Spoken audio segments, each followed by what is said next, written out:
1998. The winners and losers of the Tour de France were conspicuously dyed blonde in their celebrations and defeats, following the fashion of those Romanian soccer players who did it just weeks before in the World Cup, supposedly to avoid testing positive for doping in the hair sample controls. This edition of the most important cycling competition on the planet, in which only 96 of 189 participants finished, was marked by police abuse and the persecution of the athletes by the race organisers themselves, but especially by the dirtiest doping of all time. Most people know this tour because of the infamous Festina Affair, but not everyone remembers that in 2004, retroactive anti-doping controls were carried out. Controls which identified EPO in the samples left by the riders of that edition. They found that 99% of them were totally and utterly doped. As committed as Joe Biden observing young girls, or, in the interest of balance, as Donald Trump surrounded by plastic blondes at Jeffrey Epstein's parties. And so it was that the first three classified, and the winners of secondary classifications, and the most combative cyclist of the edition, and all the stage winners, tested positive for EPO in those tests just a few years down the line. Oh, this tour is a real odyssey that you are going to enjoy. And as always on this channel, we have done a great job of compilation. Now look, if you support this content, subscribe now to the channel. Join the membership, and if you can, donate some money with a super thanks to help us get out of this immense and grinding poverty in which we find ourselves.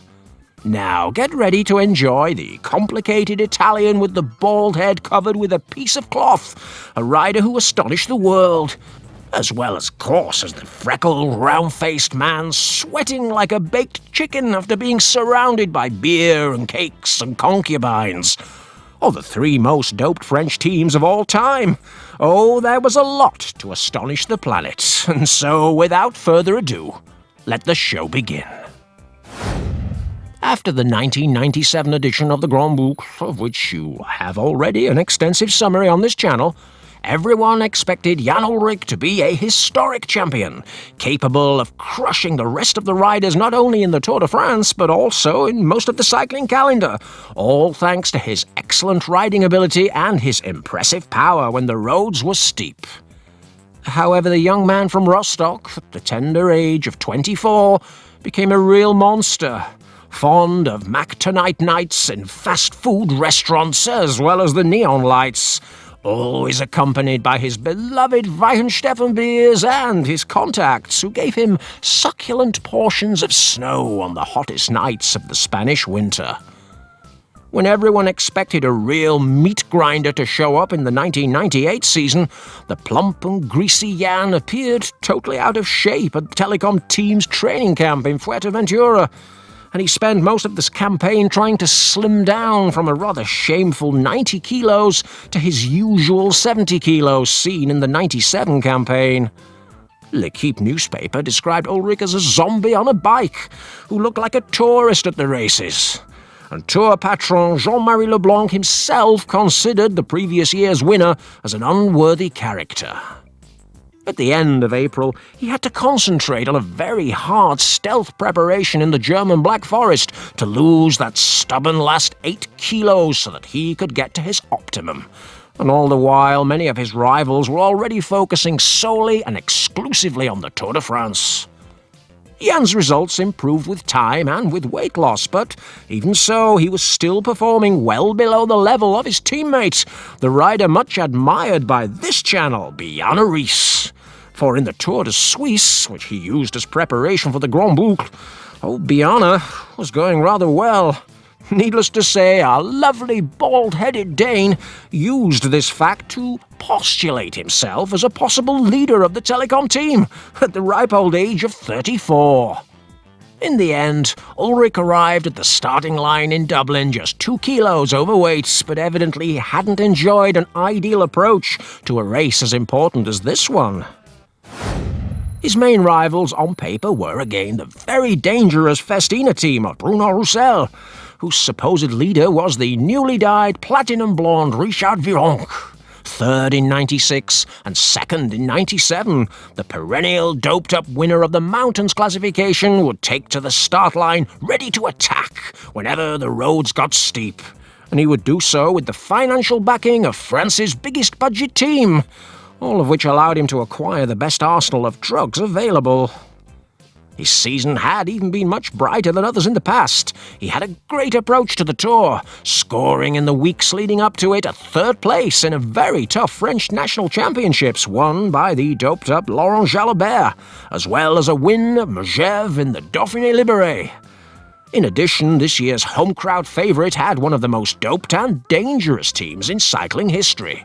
As always, his most loyal lieutenant would be Laurent Dufaux, who had won in his own country the Tour de Romandie, including 3 stages, as well as the Grand Prix Midi Libre, and he'd finished in the top 10 in 3 Ardennes Classics, all of which showed that the chemistry of the watchmakers was even better than in 1997 when they blew the rest away in the mountains. Oh, there was Guns N' Roses fan Laurent Brochard, who would be wearing nothing less than the rainbow jersey of world champion.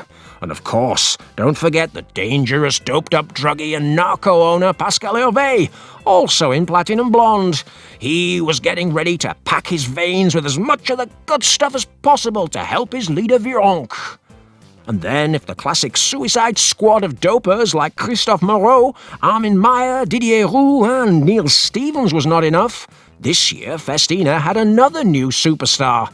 A very, very interesting Plan B. The guy with the worst eyesight with the best legs on the cycling planet. Good old Alex Zülle.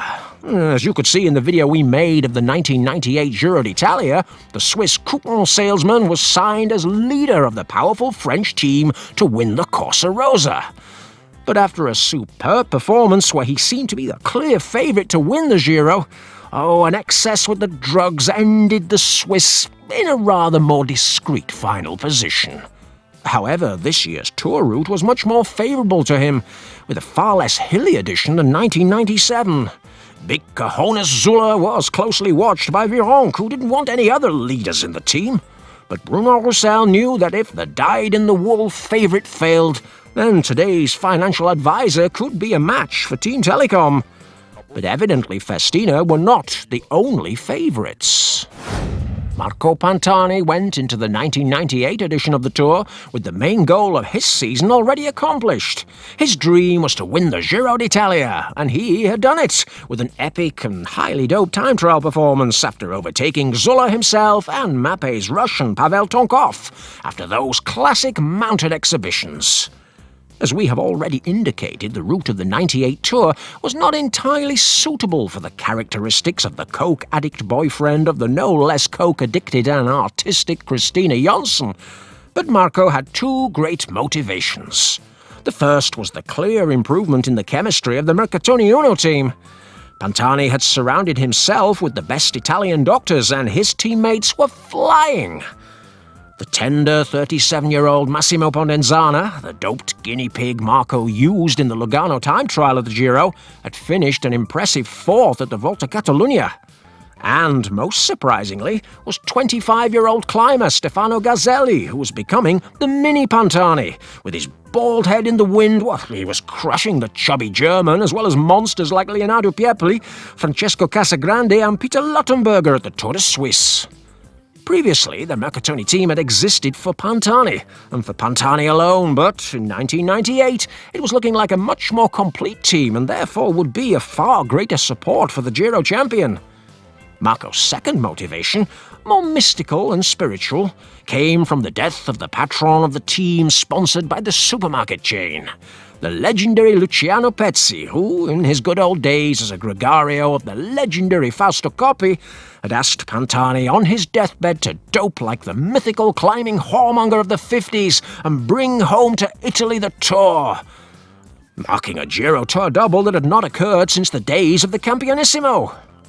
Pantani took this so seriously that at times he thought he was a movie character.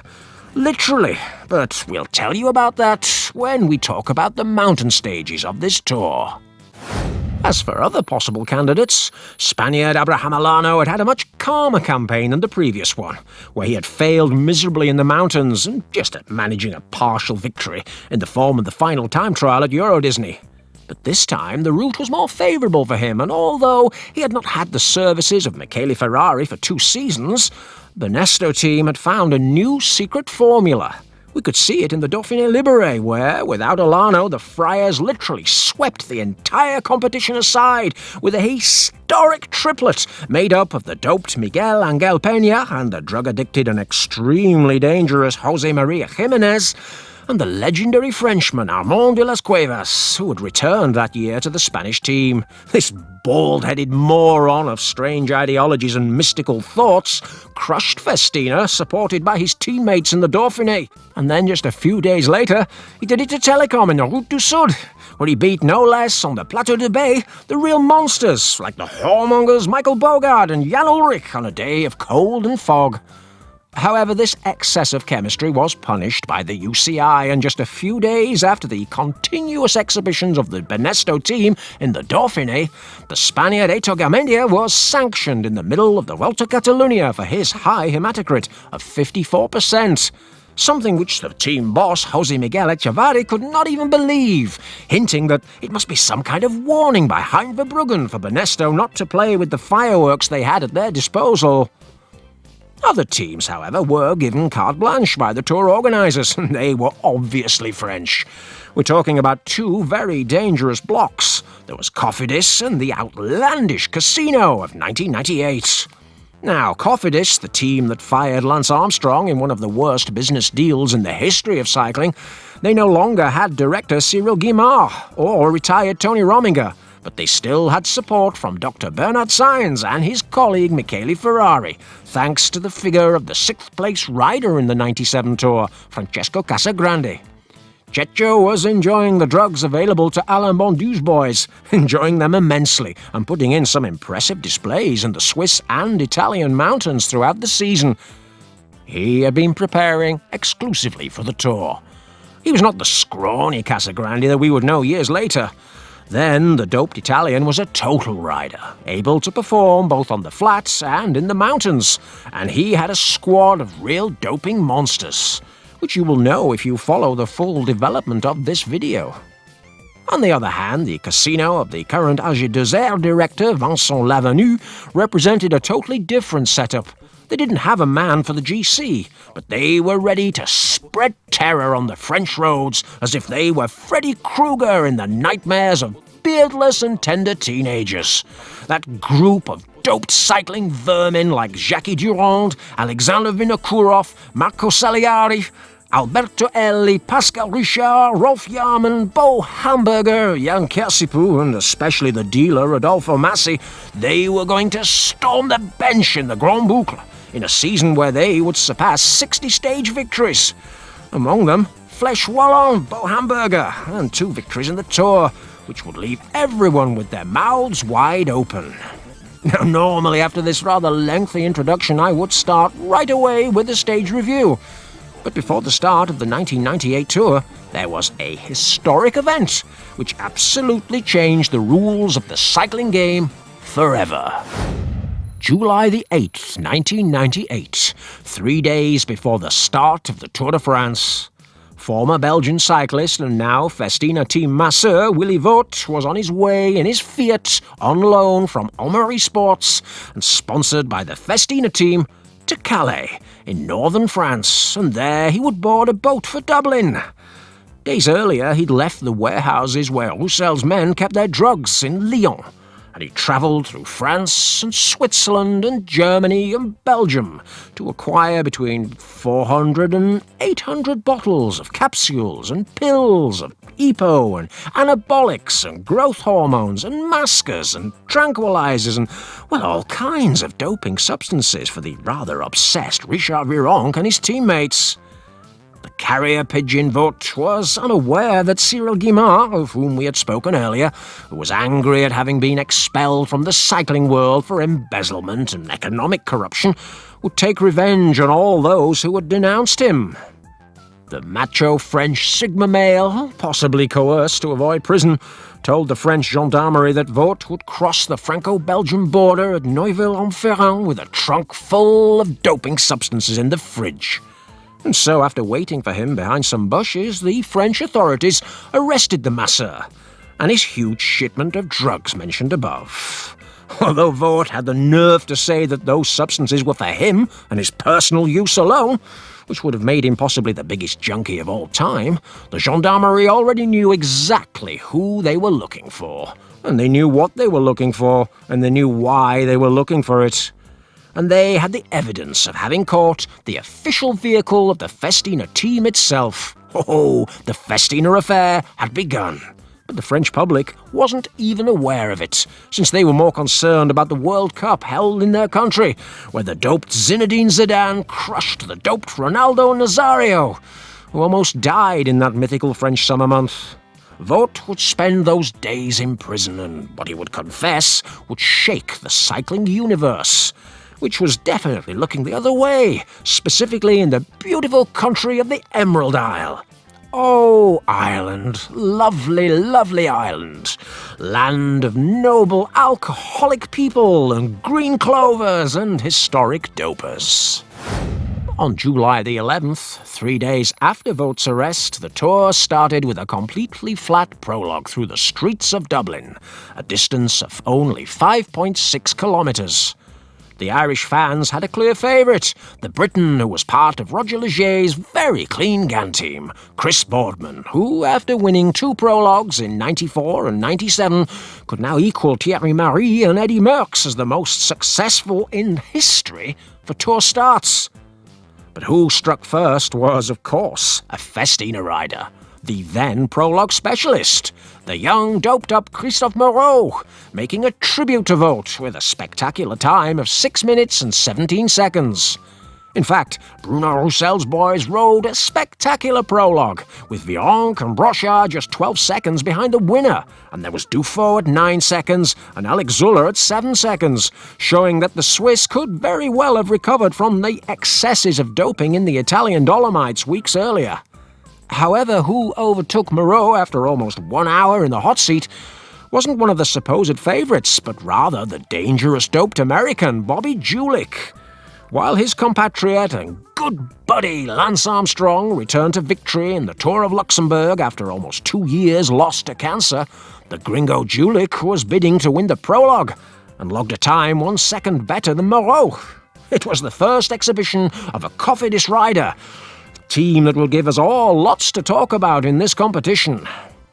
A contender for the GC, the last winner of a time trial in the Grand Boucle, Abraham Alano, he overtook the American's time with a fantastic final sprint, and he beat number 135 by just a few hundredths of a second. After seeing that the time trial world champion wearing the French national jersey and classic doping strategist Laurent Jalabert had failed to beat his records, it seemed that finally the Spanish Oreja could wear the yellow jersey of leader. But the Spaniard, positive for EPO in this same prologue, was surprised by the always clean Chris Boardman, led by the great creator of the movement for credible cycling. It wasn't the drugs that moved those slender yet stocky legs born near a Liverpool golf club. No, it was the people, the voices of the ever-wise Irish fans that carried their idol to victory, and he did it very convincingly, beating the leader of the Friars by 5 whole seconds, despite riding a hideous but rather effective Eddy Merckx bike, one which tried to copy Miguel Indurain's legendary Espada. Still to come, of course, was the yellow jersey, in a tradition that should never have disappeared. Jan Ullrich, in tribute to his victory the previous year, the German looked a little rounder, a little chubbier than in the previous edition, but when it came to pedalling, he showed a good cadence. And although he didn't seem to be at his best, he was performing out on the road where it mattered. At least he wasn't going to embarrass himself in Dublin, which was one of Rudy Prevenage's main fears. Just a few seconds later, he confirmed it with a remarkable 6th place, 5 seconds behind the Englishman. The Englishman, of course, dedicated his new yellow jersey to his wife. We imagine for not filling his fridge with vials of EPO, but rather with energy bars and cakes for the GAN insurance salesman who did so much for the average French citizen. And surprisingly, no one, absolutely no one, remembered that guy who was in jail, about to sing La Traviata to the Gallic gendarmes. Nobody forgot, of course, Marco Pantani, although he was rather under the radar, finishing 181st out of 189, demonstrating his great ability as a time trialist, when the drugs of Lugano weren't involved. And now it was time for the first road racing stage, starting and finishing in the Irish capital with 180 kilometres of flat and undulating terrain. In fact, Festina were completely at ease, even without the shipment of drugs that Voet should have brought to Irish soil. Months later, the masseur confessed that this was because if they needed any extra substances, Bruno Roussel's pupils had no problem acquiring them from other riders and employees on other teams, especially the Belgian Lotto team. There was a large breakaway consisting of, in principle, some not very dangerous riders. Men such as Kelme's Juan José de Los Angeles, Casino's Benoit Selmont, Mappe's Stefano Zanini, and Lotto's Paul van Heft. All of them were watched by a rider from the always clean, least doped team in history, the German Jens Voet, who in 1998 had already showed his ability and credibility by keeping all these escapees at bay, by defending his leader Boardman. Behind was Seiko, the charismatic and self-proclaimed best sprinter in the world, big Mario Cipollini. They worked, even in the mountains, to cut down a gap that never went beyond 2 minutes. However, the wife-beater suffered an absurd crash just a few kilometres from the finish, when one of his teammates fell just ahead of him, and so he was completely out of the running for the win once the escapees were caught. In the sprint on the streets of Dublin, the new doped German champion Erik Zabel took a spectacular lead on the right side, but then, with a great comeback, Patrick Lefebvre's pupil and doped-up Belgian champion Tom Steels squeezed his kidneys to take a stupendous victory, ahead of the German procreator and the young Australian Robbie McEwen. Oh, it was a victory with a taste of redemption after his expulsion in 1997 for assaulting Frédéric Moncassin in the middle of a sprint. Boardman was still wearing yellow in this particular show in the English-speaking island of Ireland. Now, evidently the news of Willy Voet's arrest had been slowly making its way into the media. At that time, the average casual cycling fan had no notion of what doping was. We spectators were innocent. We had no idea. And we believed that the only ones who doped were those athletes from the 80s who came from Eastern Europe, or who dared to beat the Americans in the Olympics.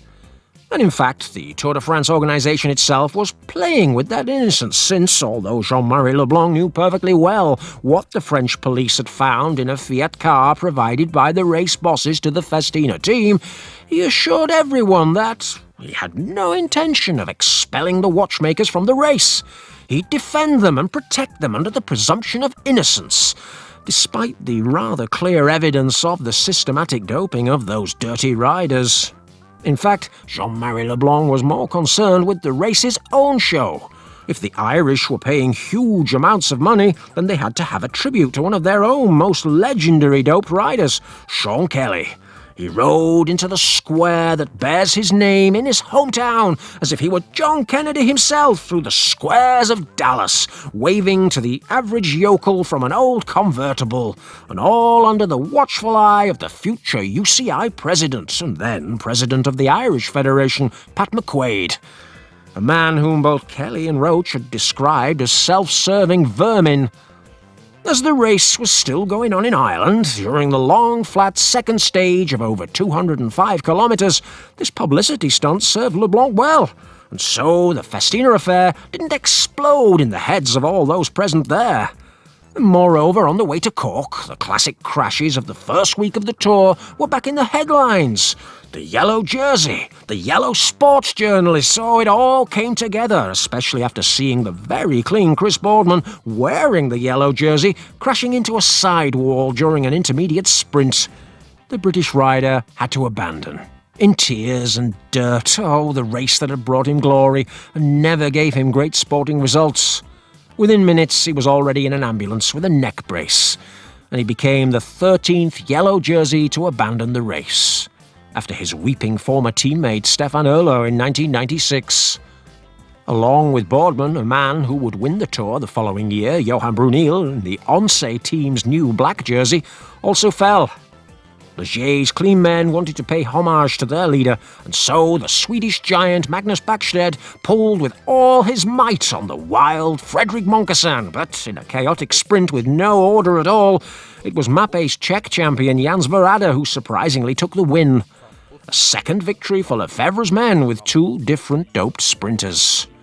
Curiously, Alano was again left without wearing the yellow jersey, since, thanks to time bonuses, the doped procreator, Erik Zabel, wore the yellow jersey for the first time in his career, just before flying to France, and then the real terror began for those riders who thought they were untouchable. The third stage of that tour between Roscoff and Lorient was 169 kilometres, and it was far more hectic than anyone expected, making it clear that the riders were hardly afraid at that time. On the Breton Hills, 9 riders jumped out of the bunch. There was Bo Hamburger and Pascal Chanteur with a pirate scarf on his head from the pirate ship Casino's galleon, and you will see that he would be involved in all the sources of this tour. There was the current director of Banesto, Vicente Garcia Acosta. There was the then-doped US champion, George Hincapie of US Postal, always clean but also doped. And there was the always clean but also doped in 1998 Stuart O'Grady of the always clean GAN team.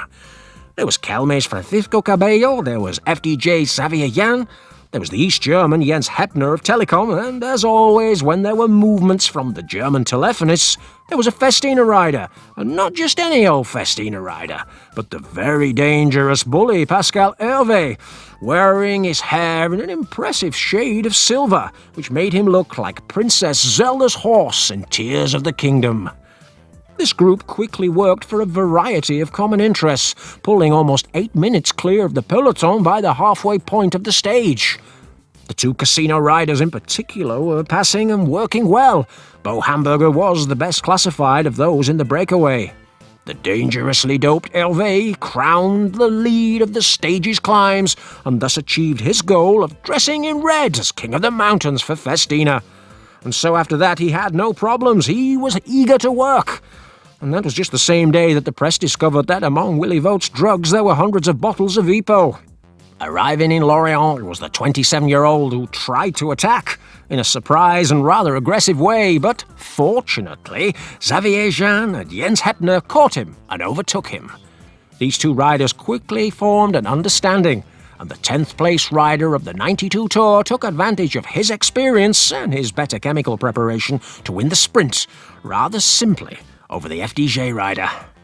Telekom lost the yellow jersey to the doped Hamburger, but they got a more than remarkable stage win, one which they hadn't expected at all. The overall classification, as you can see, was really close between the escapees and the pack mules Hincapie and O'Grady, eager to get a taste of yellow. A very long 252-kilometre stage between Plouay and Cholet awaited the peloton the next day. It was the longest stage of the entire tour, with those classic sunflower fields admiring the passing of the doped athletes. 2 men escaped on this day. The luckiest doped man in history, Lucky Jackie Durand, representing the ubiquitous Casino team who made pirate bandanas fashionable, and FDJ's Frenchman, Damien Nazon. But they wouldn't last long in the lead, as an intermediate sprint would determine who would be the new leader by bonus seconds. There, the always clean O'Grady beat the previous year's winner Erik Zabel and the We Do podcaster in Plumelec. Good old George was left with the taste of honey on his lips, a result he would repeat in the second intermediate sprint in Pauillac. A crash in Cholet with 2 kilometres to go hurt the then sprinter Hincapie, who lost his final chance of wearing yellow before Lance. And then there was the man with the stars and stripes on his battered Italian sausage, big Mario Cipollini. In such a tight sprint, the TVM men took advantage of the great placement of their doped sprinter, Jérôme Blijlevens, ahead of fellow EPO dopers Nicola Menali and Jan Svorada, and taking a victory for the 4th consecutive year at the Tour de France. Stuart O'Grady became the second Australian after Phil Anderson to wear the leader's yellow jersey, and he brought the glory back to the ever-clean Gans. Whoa, they performed like gods in the first week of that tour. However, that same afternoon, the press were not so keen on the leader of the Tour de France. The World Cup had ended with Barthez, Zidane, Deschamps, Blanc and Desailly drunk with emotion. And now it was time for the sports press to turn their attention to Willy Voet. At that time, he'd already declared to the police that there was systematic doping in the Festina team, and Bruno Roussel, the manager of the most powerful team in the world, went to the police station to testify with Dr. Erik Zabel about the police investigation. And that same day, Roussel denied the existence of doping in the team, and the gendarmerie let them go. But popular pressure had already begun. Leaks were emerging, and journalists were following Bruno Roussel around. The always clean director, Roger Leger, the same one who had tested positive as a professional cyclist, had no qualms about appearing in the media, calling for the immediate expulsion of the Festina team. Conspiracies reached such a point that the French team's own riders thought that other watch companies were behind the snowball that kept on growing, since they supposedly wanted to eliminate Festina as the official sponsor of the Tour de France timing and stopwatches. But the show must go on. On the fifth day, the riders faced another flat stage between Cholet and Châteauroux. It was the first rainy stage of the tour, and one in which the leader himself, Stuart O'Grady, fell while passing through a small village along with several of his teammates. Thankfully, it was a fall without serious consequences. And then three relatively unimportant riders decided to break away. There was ASIC's Italian Fabio Roscioli, Big Mat's Frenchman Thierry Gouvenou, and Rabobank's Dutchman, Art Vierhouten, a team, Rabobank, that was not enjoying the best services of Dr. Linders on this occasion. With a few kilometres to go, they were caught by the bunch, and this time, after a bit of violent switching between Jan Svorada and George Hincapie, there was a beautiful duel between Zabel and Cipollini, accelerating on his 53-tooth chainring and smallest sprocket at 65 kilometres per hour. The victory, of course, went to the Seiko rider, the first occasion where Pavarotti had the chance to sing E di Pensiero from La Donna Immobile, raising his arms and beating all of his rivals while Ipo surged in his tanned and toned legs. Oh yes, what a sight! Now, it wasn't Super Mario's best tour, but he had risen from the crashes like a phoenix from the ashes, and he would continue to prove who was the number one. And that same day, Bruno Roussel, following investigations, lost his director's license, and he was called to confess the day after. A 204-kilometre day between La Châtre and Brive awaited the riders the next day. They were leaving the region where current Cofidis director Cédric Vasseur achieved lifelong fame and fortune by winning a stage and taking the Tour lead, whilst in the ranks of the ever-clean Gan team. And he became the new hero of the French, who believed in his story of purity and welcomed him like Jesus Christ himself. He appeared in his hometown, accompanied by Jean-Marie Leblanc. Perhaps because of all this, he got into another breakaway, but this time, not alone. He was accompanied by Kelme's José Luis Rodriguez Garcia and current Movistar director Max Chiandri. Behind, there was Stuart O'Grady, still fighting valiantly for bonus seconds to keep him in yellow, since the next day there was a flat time trial in Corrèze where he would surely lose the jersey to time-trialling mastodons like Abraham Alano or Jan Ullrich. Now, despite Jean-Marie Leblanc's wishes for his oh-so-clean protégé to reach the finish line as in 1997, the peloton eventually caught the riders, and again a sprint would define the winner of the stage. Donkey-turned-racehorse Andrea Taffi was trying to bring Tom Steels and Jan Svorada to the head of the bunch, but Gian Matteo Fanini ended up putting his leader Super Mario back in the best possible position for the final 100 metres. The new green jersey wearer, but so far unsuccessful stage winner Erik Zabel tried his best, but Pavarotti came in again, this time singing Hero, as he'd done with Mariah Carey just a few months earlier. He was ahead of Nicola Minali, and he took his second consecutive win, surrounded by beautiful and attractive French hostesses. No doubt he was thinking about how to harass them only minutes later. However, nothing, absolutely nothing else mattered at that very moment, for the French police had called Bruno Roussel and Dr. Reichardt back to testify. They were informed in advance that Willy had been singing like a canary, for he had been under investigation for days. And then, against the ropes, the story came out, and so Bruno Roussel and his team doctor, it was time to face the music. The gendarmerie knew that Festina had a warehouse in Lyon full of doping substances, a warehouse they'd searched from top to bottom, and they'd found papers justifying payments between the director of Festina and some bank transfers going to all kinds of dealers who passed the drugs on to the cyclists. Faced with this weight of evidence, they had no choice but to confess the truth. Yes, there was systematic doping. And yes, they were trying to avoid or falsify the anti-doping controls. One of the tactics they used was to go with the cyclist to the anti-doping test with a bandage on a supposedly injured area. Underneath the bandage, they'd carry a bottle with clean urine, one which didn't belong to them, but they'd swap it with the original, giving a negative result in the anti-doping control. Roussel acknowledged that this technique was not unique to Festina. It was widespread. Virtually all the teams were doing it, and the fans were really just watching a pitiful farce.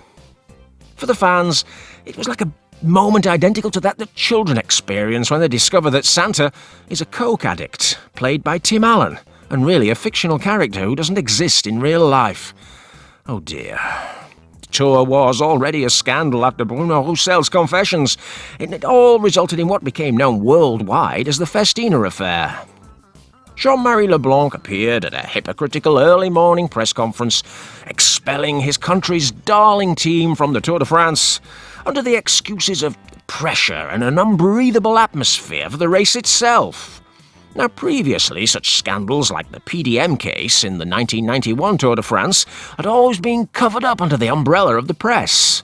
But in 1998, either due to economic interests or indeed the pressure of a communist sports minister of the French government, the scandal came to light, and Leblanc was just a puppet with one interest, dancing on the strings pulled by the Tour de France and Omari Sports' commercial interests. Oh, there were sporting ethics involved, of course. The media knew of Roussel's problems, and Leblanc tried to be as paternalistic as possible at the time. He kindly asked Richard Virenque and his teammates to leave the race and to collaborate fully with the police, assuring them that they would be protected by French law. This was obviously a lie, but Leblanc was only interested in protecting his own interests, and it was in his interest that the Festina team should stop tarnishing the clean name of his clean race, won for the previous 2 years by the squeaky clean Bjarne Riis and Jan Ullrich. Leblanc in that press conference was sending out a clear message. The Tour was more important than the teams. And the riders began to be afraid. Very afraid. Only a few of the bravest ones dared to take a stand. Amongst them, the Italian Marco Pantani. They told the media that the situation wouldn't be fixed by kicking Festina out of the Tour. The next morning, before the time trial, several riders of the French team gave several interviews to the press in a luxurious hotel in a castle. Amongst them was, of course, the legendary Richard Virenque, in tears for not being able to fulfill his dream whilst totally doped. Willy Voet declared to the police that Virenque had gone to the limits of health, risking his life with all the substances he'd taken during the last few seasons, and that his arsenal for 1998 was, without any doubt, more extensive and certainly more potent than anything he'd seen in more than 30 years involved in professional cycling. Virenque wanted to be the successor to Bernard Hinault and win a Tour for the French, the first time since 1985. But when he attempted the final assault on the Paris crown, his case had blown up in his hands.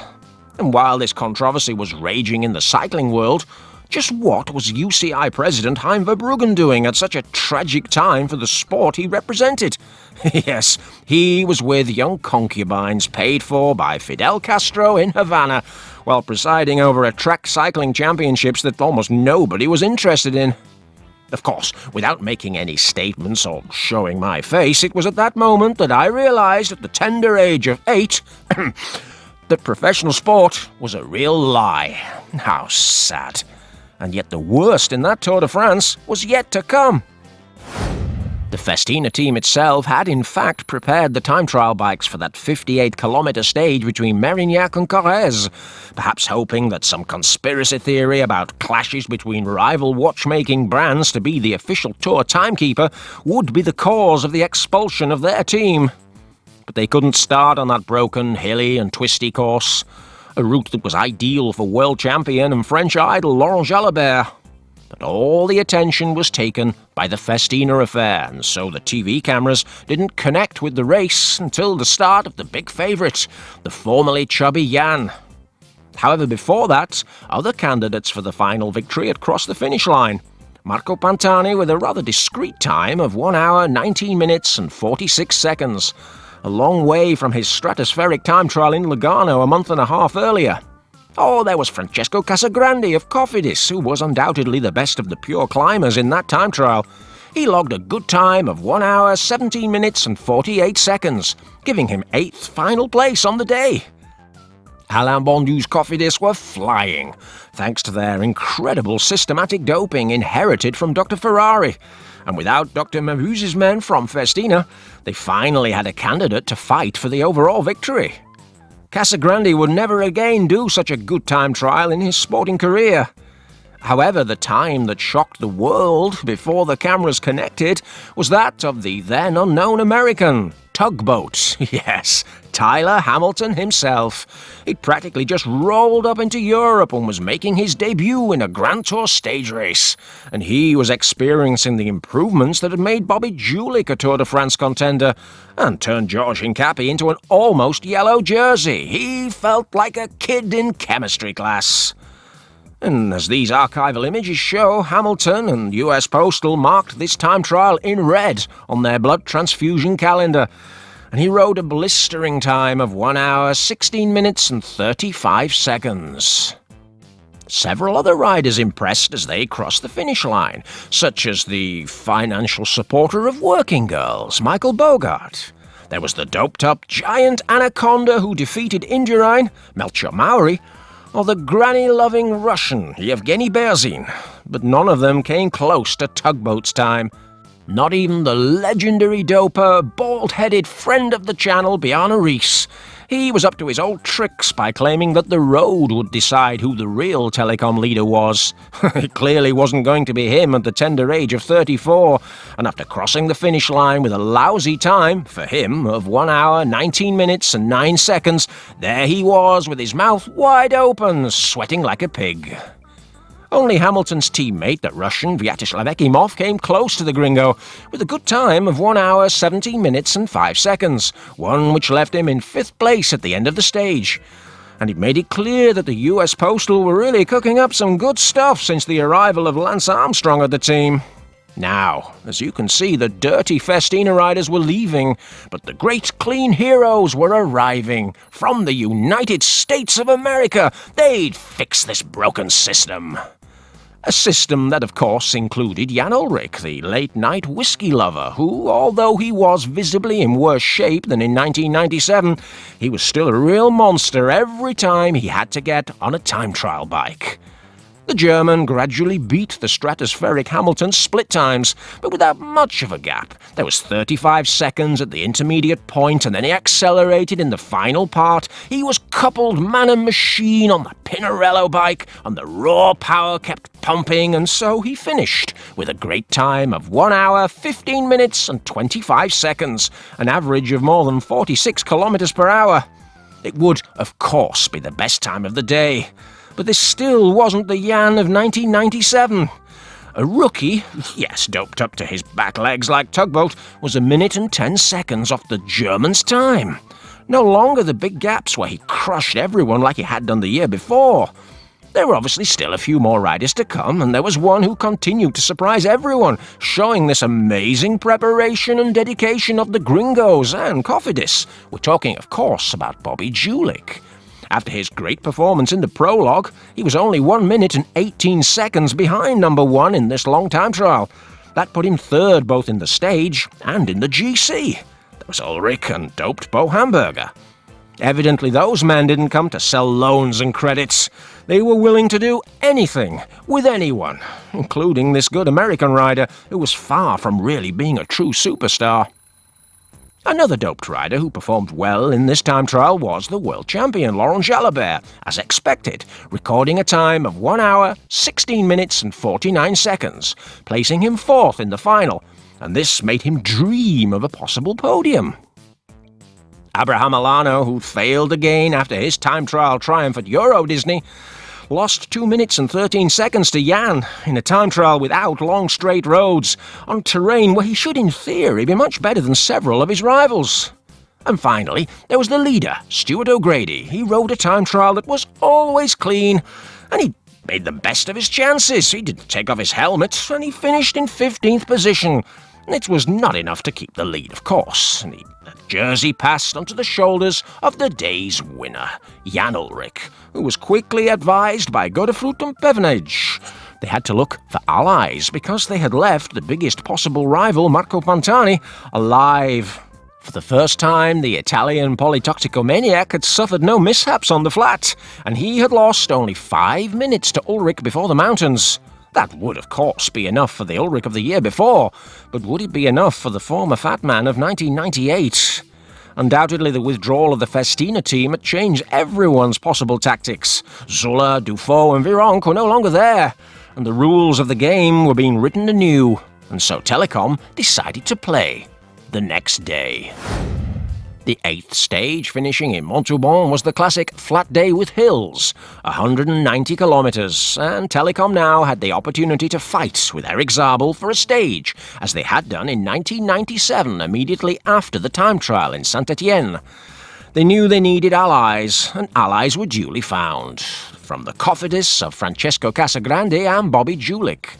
Logically, they didn't let these two riders escape, but they did let two others from the French team, the dangerous party animal and poly-drug addict Philippe Gaumont, may he rest in peace, and also the dangerous confidant of doping practices, Laurent Desbiens. Alongside them, there was a pack of real doping monsters, such as the new Italian champion and doped donkey Andrea Taffi of Mapei, and our much-admired lucky Jackie Durand of Casino. Oh, there was the incredible 100% clean winner of Paris-Roubaix, Frédéric Guédon, and then the forgotten but also doped Eddie Mazzolini of Seiko. There was the unknown doped Polti rider Fabio Sacchi and the mythical Finnish guinea pig Joona Lauka, who had left Festina to now be squeaky clean at Lotto. A team that, remember, had passed drugs to Bruno Roussel's boys. Surely through this legendary mammal who kept turning that wheel in his cage, a supply would always be there. At 40 degrees Celsius, the Telekom strategy was working. The gap between the escapees was more than 10 minutes at several points along the stage, giving Laurent Desbiens the yellow jersey at the end of the day. Still Knox-loving Gaumont decided to work with all his might in the final 20 kilometers to maintain the lead, something he managed to do thanks to his incredible, unbridled raw power. With 5 kilometers to go, he was dropped, and attacks began to emerge among the other beings from outer space. Eddie Mazzolini, who had avoided working all day, tried in the final kilometer, but then an oh-so-impressive Taffy jumped away. Powerful attacks left, right and centre, but he was ahead, looking for the third triumph for Mapei, the third triumph with what would be the third different national champion.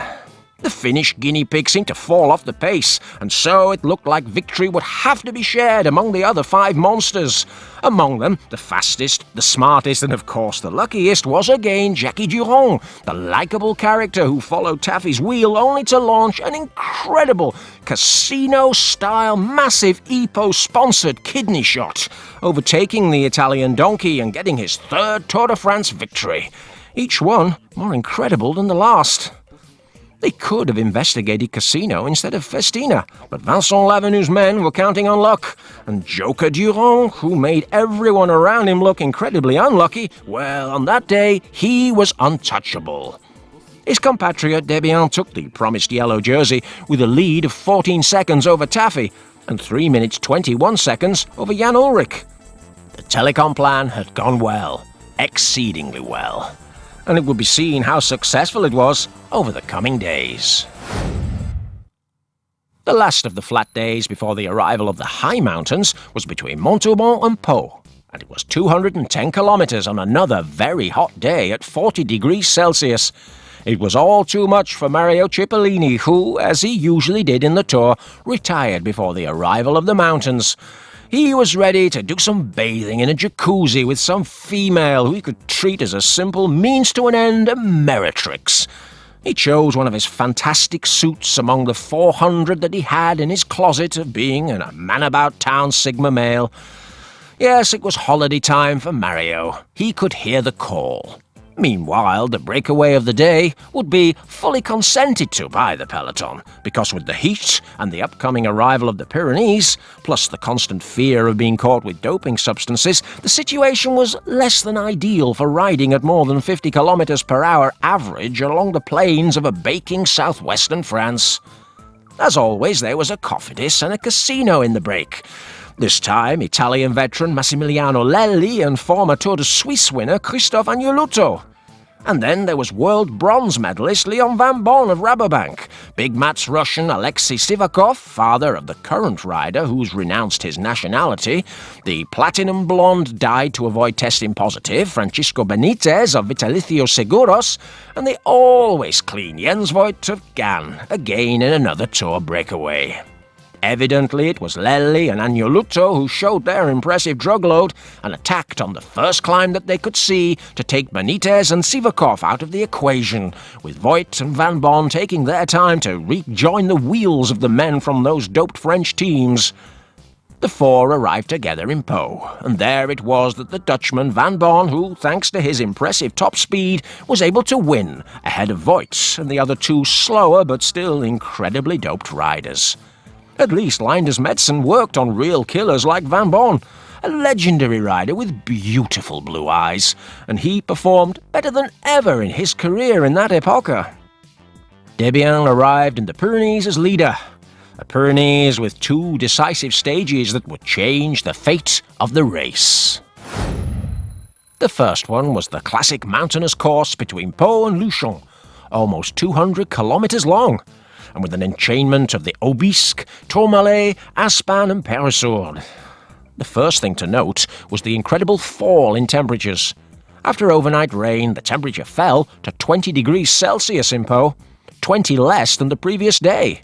A pleasant temperature, but it was obviously going to be much lower at the tops of the mountains, and that would greatly affect the riders. This stage had been marked in red by the Festina team, reminding them to repeat the tactics of 1997 and blow the Telekom apart in the hills.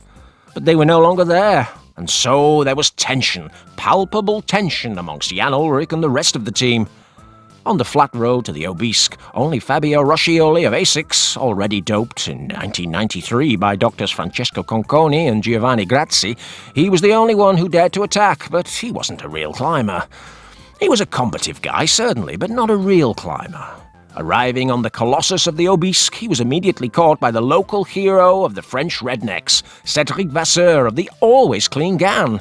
He decided to jump from the bunch, seeing that Telekom didn't want to go to war without Festina there. In fact, the peloton climbed the Aubisque at a YouTube cyclotourist pace, with Ullrich and Galibier and the Cofidis and Casinos in the lead, a pace absolutely unbecoming of a competition like the Tour de France, a pace that was becoming rather embarrassing, letting those two men, who weren't climbers at all, go off the front. Vasseur eventually left Roscioli behind and had the pleasure of reaching the summit at an altitude of over 2,000 meters in the lead. But with 1 kilometer to go, the peloton finally sprang into life, accelerating forward thanks to an attack by the ultra-Catholic and incendiary-doped Luc Leblanc. And then he was suddenly followed by the 9 men of the Casino team, in a tactic absolutely impossible to understand without the presence of doping. 2 of them left Leblanc behind and went after the mountain points, the Italians Alberto Eli and Rodolfo Massi. The latter rider, 33 years old at this time, was having the season of his life after being a gregarious hustler in mediocre Italian teams. He had won the Tour of the Mediterranean, and he even came close to winning La Doyenne at Liège. But he'd saved his best fireworks for this Tour de France. The two Italians accelerated so violently that, seeing the gap they'd made, they decided to go for Vasseur on the descent. Now this descent will always go down in the annals of history for how dangerous it was. The rain had arrived at this point, you see, and not only was the downpour falling on the riders, but there was an intense fog, a fog which prevented you from seeing beyond the wheel of your own bike. Several riders crashed in the early corners. Riders such as Jens Voet and Abraham Alano. They were able to continue, but they were sore and damaged. And there was the Colombian Hernan Buenajora, winner of the Volta Catalunya, and the Italian Francesco Casagrande, the real leader of Cofidis for the Tour de France. Casagrande had to abandon due to the damage sustained in that crash. A real shame, because he had been one of the best climbers in the Corrèze time trial. And in addition to the drug load, he was also in stratospheric form. In fact, Cassetta would go on to impressively beat the doped Axel Merckx in the Classica San Sebastian just weeks later, and would end up being suspended after testing positive for testosterone in the Giro del Trentino and the Tour de Romandie, competitions in which he had participated in May. Now just look at the speed of the Epoca anti-doping controls. They weren't hanging around, were they? Now from here, we are sure that this is one of the greatest what-ifs in the history of cycling. Could Casagrande have won that 1998 Tour? Let us know in the comments if you think this true doping monster would have had his chance that year. Apart from these two contenders, up to 17 riders ended up abandoning on that hellish, Dantesque day. There was the polydrug addict Gaumont, the combative Laurent Roux of TVM, or the future winner of 9 Tour de France, Johan Brunel. Almost all of them seriously hurt by crashes on this incredible descent. Elie and Massey caught up with Vasseur, and then the leading trio started to increase the gap, second by second. Telekom didn't see Casino as rivals for the GC, and they decided not to increase the pace on the terrain between the Aubisque and the Tourmalet. And so the breakaway built a lead of 3 whole minutes. Faced with this passivity, 2 new riders went forward. Of course, there was another Casino rider, the same Christophe Agneluto, who had been more than 200 kilometers in the breakaway the day before. And then there was the big mat rider who had been in Casino the year before, Philippe Bordenave. Today this would seem embarrassing, but at the time, with the Festina Affair still very recent, it all seemed relatively normal.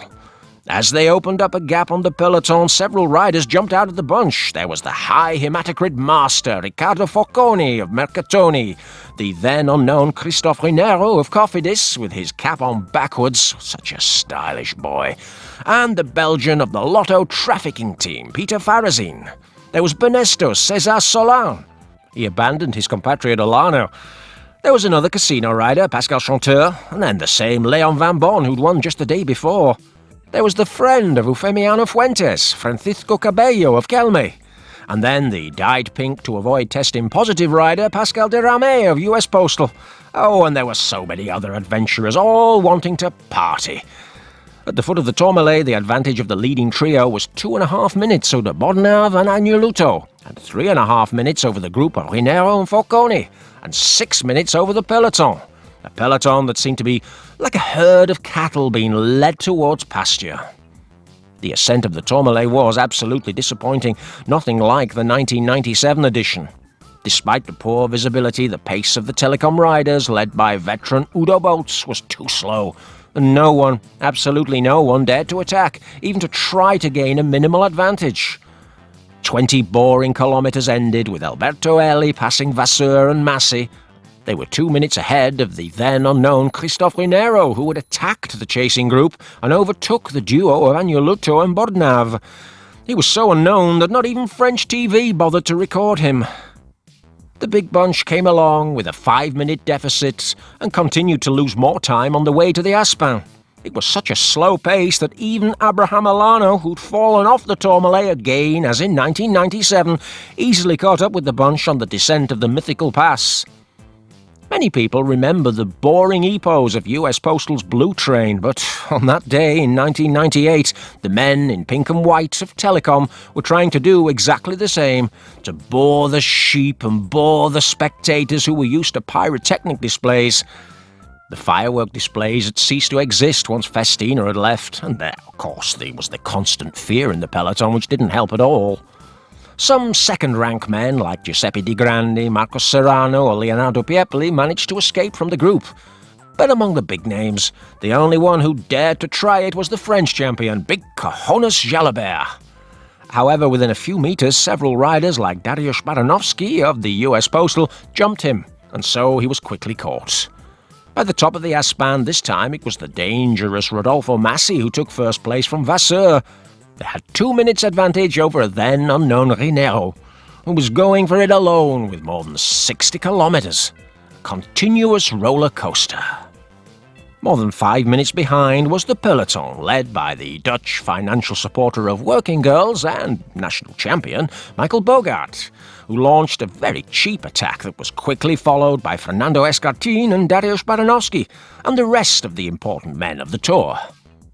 On the descent, Laurent Jalabert rejoined the group, and did so simply out of boredom, as he declared at the finish line. He wanted to see if the race could be animated in some way.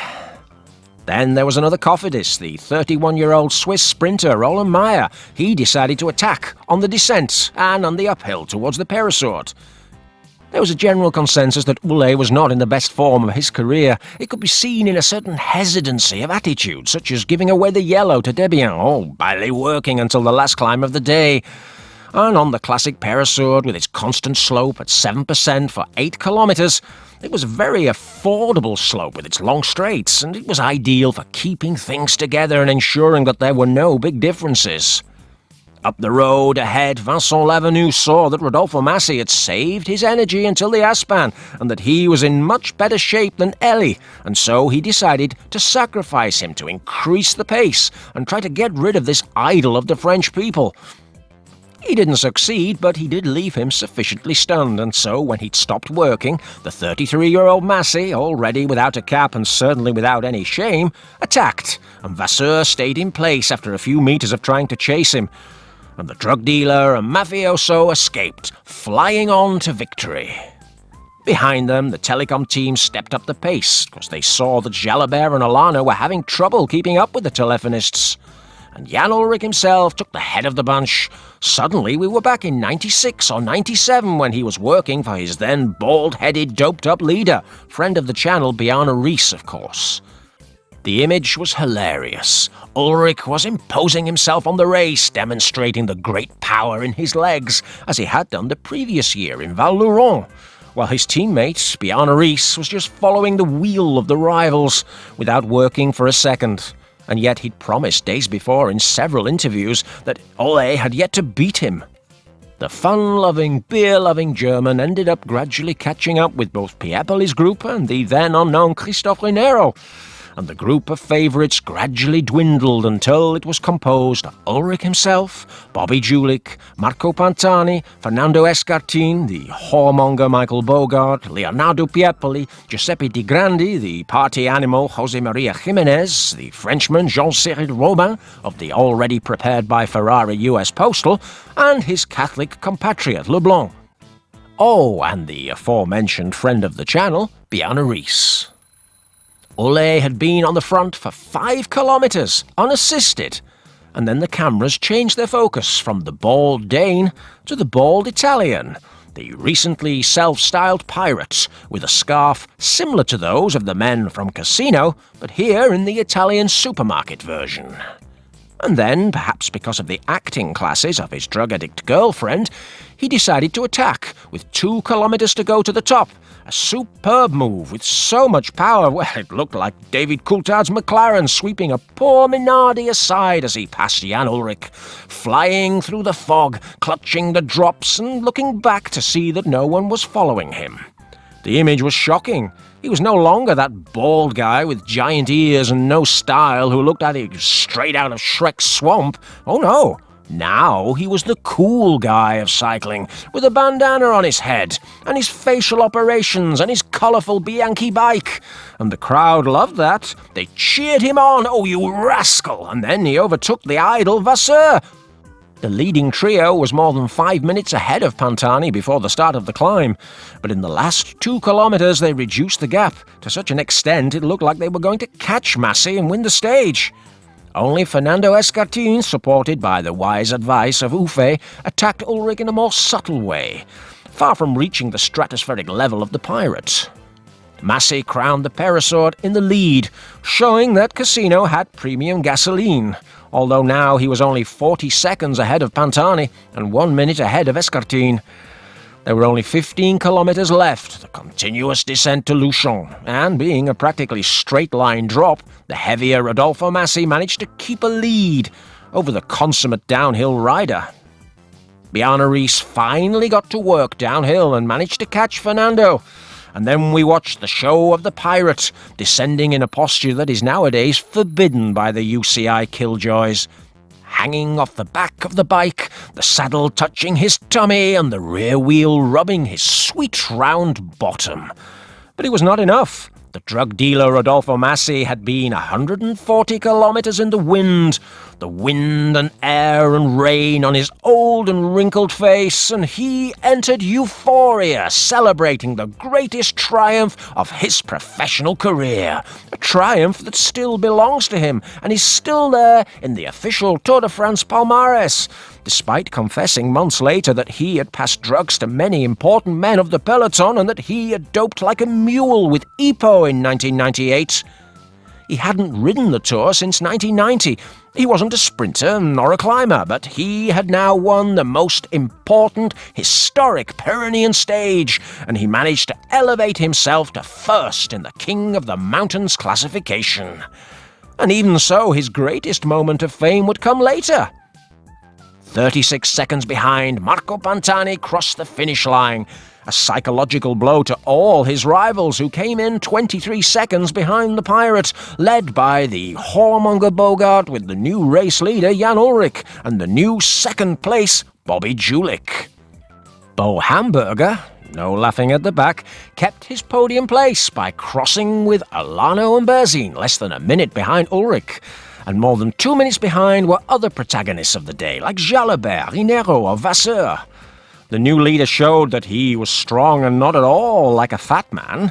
He showed that when he set the pace that only 10 riders could chase and follow, but he still couldn't do anything against Pantani. But Pantani was more than 4 minutes behind in the GC. But in a very short distance he had managed to do considerable damage to number one. Oh dear. This would take some thinking about. Walter Godefroot was very clear. He had tried to buy the Pirate in some way, since without Viron Conzula, the only rival of the German champion would be the Italian Pirate. And they tried to do it on the very next day, en route to the Plateau de Bay, the pass where the crazy de las Cuevas had crushed Ullrich just 2 weeks earlier in the Route du Sud. Today they would climb it after 170 kilometers, after already ascending the Col de Monte, the Porte d'Aspet, the Col de la Cor and the Col de Port, passes of much lesser importance than the final hors-category climb of 16 kilometers at 8% average gradient. Unlike the previous day, the sun came out, and with a temperature of 27 degrees Celsius. But the riders climbed the first 2 passes at, well, really what we can only describe as a neutralized race pace, and only the Casino dynamic duo of Elie and Massey were animated enough to score points on the mountain climbs. All of this was with the crude excuse of stopping for another year at the statue dedicated to the late Fabio Casatelli, and in connection with the non-obligatory helmet rule. But it was perhaps the calmest moment of the entire race, and where at least all the riders were seen to be united for the same cause. The first to attack were the unknown Big Mat rider Lilian Le Breton and the Spanish veteran José Luis Rodriguez Garcia of Kelme, who had already attacked on the first stage, and here he would find more or less the same result. The latter easily left the Frenchman behind, and upon reaching the third pass of the day, the Col de la Cor, his teammate José Javier Gomez and the Swiss Cofidis rider Roland Meyer attacked to catch Rodriguez with tremendous ease. Bib number 177 decided to act as a shuttle for his teammate, prepared by Dr. Fuentes, escaping with that strange blonde who had suddenly mutated into a climber almost overnight and was already in the top 20 overall. In fact, with great ease, he left Pipi Gomez behind after a few kilometres and, despite suffering an absurd crash on the descent, he continued in the lead with total ease, demonstrating that Cofidis must have had wings on their Epo vials. Display certainly worthy of the best of Festina at that time. Abraham Alano, 6th overall, abandoned in terrible pain after a crash in the Obisque, where a ball of flesh, well, the size of a ping-pong ball, adorned his right buttock. Again, his tour project would end, and he would start a new project for the Vuelta a España, a project that will be our next video, so subscribe to the channel now if you want to see that show just a few days down the road. On the way up the Col de Port, the weeping Frenchman Stéphane Hurlot, FDJ, attacked alongside the former donkey Andrea Taffi, but despite being 9th overall, Telekom didn't even blink.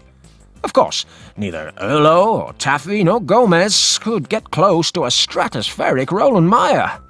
This rider, with only 2 professional victories in the time trial discipline to his name, had not won any place of honour for 3 years, and yet suddenly there he was, on his way to victory in the Tour de France, in the Pyrenees of all places. He topped the Col de Port with 2 minutes advantage over the Hurlot trio and 4 minutes ahead of the bunch. But then there was a big change in the main group. For Telekom were no longer the ones leading the group. No, the Mercatone Uno of the doped bald man who today would take off his bandana at the foot of the Plateau de Bay. The men were led by Giuseppe Martinelli, and they reduced the distance to the radioactive Meyer to 3 minutes. And then they also had a small stroke of fortune. The yellow jersey suffered a puncture just 1 kilometre from the pass, and he would have to accelerate like hell with his teammates. Well, all his teammates except Bjarne Riis, who in this Tour de France was a long way from being supportive towards Jan. The bald-headed Dane now was only thinking of forming his own cycling team once he retired, and he'd lost all feelings of attachment to the team that had made him champion in 1996. This was something that the always good-natured Ulle never reproached him for. But Udo Boltz and George Tochnik did a good job of closing the gap, and after Jan's acceleration, the bunch led by the Hamburger Bogard decided to wait for the leader as a sign of respect. And only the doped Spaniard Manuel Beltran of Benesto attacked, looking for a stage win following Alano's abandonment, but that was when the German had reached the group again. The Andalusian's pace was good, and he soon caught Hurlot's trio, but behind, the Cesenatico rider had taken off his bandana, for he was going to tackle the Plateau de Bay, for he was ready to humiliate Jan Ullrich. With 13 kilometres to go, Pantani attacked hard, and only brave Ulle and Jalabert dared to try to chase him, but of course to no avail. Pantani gradually escaped, and in just a few seconds he swept tricky Beltran up, and the duo of Ullrich and Jalabert returned to the main group. It was the moment when we saw again that Jan was not a very tactically intelligent guy, and he seemed to rely simply on the brute force that his doping since his teenage years in East Germany had given him. Firstly, he was unable to convince his own teammate Bjarne Riis that he should work for the yellow jersey. And secondly, he was unable to find other collaborators within the main group. He was just pulling himself, on his own, always him. Nobody was helping. And after the effort of the puncture and the effort to follow Pantani, well, Christina Jonsson's boyfriend just kept moving away from the group. A group formed by Ullrich, the now not-so-unknown Renero, his teammate Julich, and Pierpoli, Escartin, Jalabert, Riis, Leblanc, and the Hamburger Bogard. With 10 kilometres to go, the radioactive Meyer was only 1 minute ahead of Pantani and 1 minute 40 seconds ahead of Ullrich's group. It was clear that the Pirate was going to catch the new Cofidis star climber, but his teammates behind didn't think so. Neither Bobby Julich nor Christoph Renero handed over to Jan Ullrich, a cowardly tactic on the part of the American and a stupid one on the part of the German. They should have reminded him of the jersey given to Desbiens a few days earlier, but Ullrich didn't say anything. Jan showed again that he didn't have his strength of 1997 when the rhythm was not continuous. He accelerated and then he saw that no one was giving him any help at all, so he slowed down again, with a noticeable gesture of tiredness on his face. Only Piepoli, perhaps looking for a contract for 1999, behaved like a mercenary to the chagrin of the Italian tifosi, who now only had eyes for the bald Mercatone rider. He finally managed to catch Meyer a few minutes later and then rode solo to the finish line. His gap to the leaders' group increased to 52 seconds with 5 kilometers to go. A gap that was growing at almost 10 seconds per kilometer, despite the help received from the TV bikes for Ullrich's group. The trees disappeared at more than 1,500 meters of altitude, and Pantani's bald head shone like that bare mountain, while behind Bogard, he helped a little bit, but it was help that wasn't going to make any difference. They would never receive any help from the two Cofidis riders who were stuck in a place where they never thought they'd be just a few days earlier, but they were behaving, well, like two dirty little ticks, as if they were unable to receive any air in their face for a single second. This would never have happened with Lalande or with Guimard in that team of dopers. Minutes later, Pantani crossed the Plateau de Bay as the winner. A new triumph on a new summit for the Tour, crossing the line at full speed with his arms in the air and knowing that he was the best in the mountains.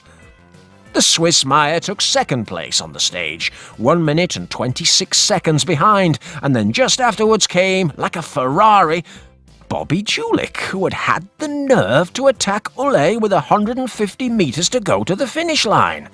Together with the whoremonger Bogard, Piepoli, Escartine, and the even less unknown teammate Rinero. That's right, the leader had given up.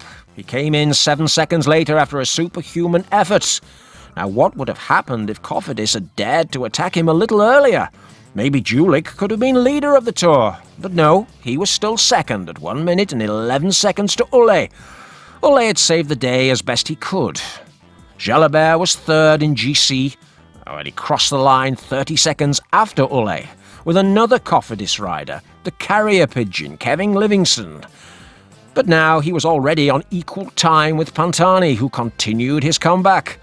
He was only 3 minutes behind the Telekom leader. Bjarne Riis, for his part, said goodbye to the GC by losing more than 5 minutes to Pantani. Would he now finally work for Ullrich?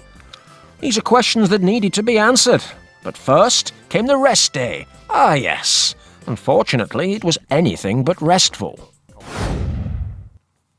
On the strictly competitive side, everyone was already focused on an Ullrich-Pantani duel. Walter Godefroot didn't hesitate to call Pantani Pinocchio after his pre-tour statements, saying that he was there just for stage wins after his Giro success. Walter hinted that he wanted to buy off the Mercatone rider, giving him 2 or even 3 mountain stages in exchange for not making hard attacks against them. But the pirate wasn't a jackass like Ullrich. He refused any deal with Telekom. Seasoned directors like Manolo Saez told the cameras that those dirty Germans were going to regret leaving Pantani only 5 minutes behind after the flat stages, and now the odds were starting to tip in the Pirates' favour. However, the big news was coming from outside the race. Just when it seemed that we'd forgotten about Festina and Richard Virenque, the tears of hypocrisy of the dyed and doped and the dyed doped would nevertheless begin to flow again, because there were arrests on the rest day. That same morning, the 9 Festina riders, together with the second directors, Miguel Moreno and Michel Gros, were called to testify, tricked by Jean-Marie Leblanc. Instead of being interrogated like Roussel and Rijkaard, they were subject to continuous humiliation by the gendarmerie. The cyclists were forced to strip naked, and they were locked in cages that smelled of piss and shit, and only had one sandwich to eat all day. The first to lose his temper was obviously Mr. Magoo, Alex Zuller. After being confronted by a prison officer and then attended to by several policemen, he not only lost his clothes and his bed, but also his glasses. And then they stuck a finger up his back passage to look for doping substances which they thought might be concealed in the Swiss cyclist's darkest orifice. Willy Voet and Bruno Roussel had already told the police what they wanted to hear, that they were doping like pigs, and that everyone in the world was doing it. And the cyclists had unwittingly turned up just for human carnage. After being tested for hair doping and testing positive for testosterone 4 months earlier, Dufaux, Armin Meyer, Laurent Brochard, Neil Stevens, Christophe Moreau, Didier Roux and Alex Zuller eventually confessed to doping with EPO. And, in the case of Mr. Magoo, he also confessed to doping practices with the Oncé team, which had already been investigated by the French police in March during Pyrenees, but all to no avail. Only 2 titans held out. These Iron Men were Richard Virenque and, of course, Pascal Hervé. Pascal always denied that he doped, even though he was already doing it in the amateur ranks. When, 5 or 6 years older than his competitors, he humiliated youngsters under 20 and always made sure that he had a considerable arsenal of doping substances. Both of these riders had platinum blonde hair, and that helped them to test negative in the anti-doping control's hair analysis that they did under the custody of the gendarmerie. Both of them even had the balls to file a lawsuit against the media and the Tour de France itself, besmirching their honour. Honour they didn't really have, but so they went ahead. They carried it as a flag, defending their innocence above all things. But that was not the end of the doping show for that day, no. French police leaked to the press that the TVM team, a collection of Dutch classics riders and hustlers who had scored a stage win with Blijlevens already in this tour, was now under investigation after 2 team mechanics were found in Reims in March with 104 vials of EPO in the trunks of their vehicles. Of course, the new cleanliness advocate, Jean-Marie Leblanc, knew all about this police raid. But, as all major cycling race organisers do these days, he kept quiet, and he said he knew nothing, despite being practically the top dog of the sport in that rotten country. On the same rest day, while they were digging into Zuller's deepest recesses, the police dug into the recesses of the TVM team hotel in Pamiers. And again they found a huge amount of doping substances and masking substances. This created a tremendous panic in the peloton, as Bjarne Riis himself recounted.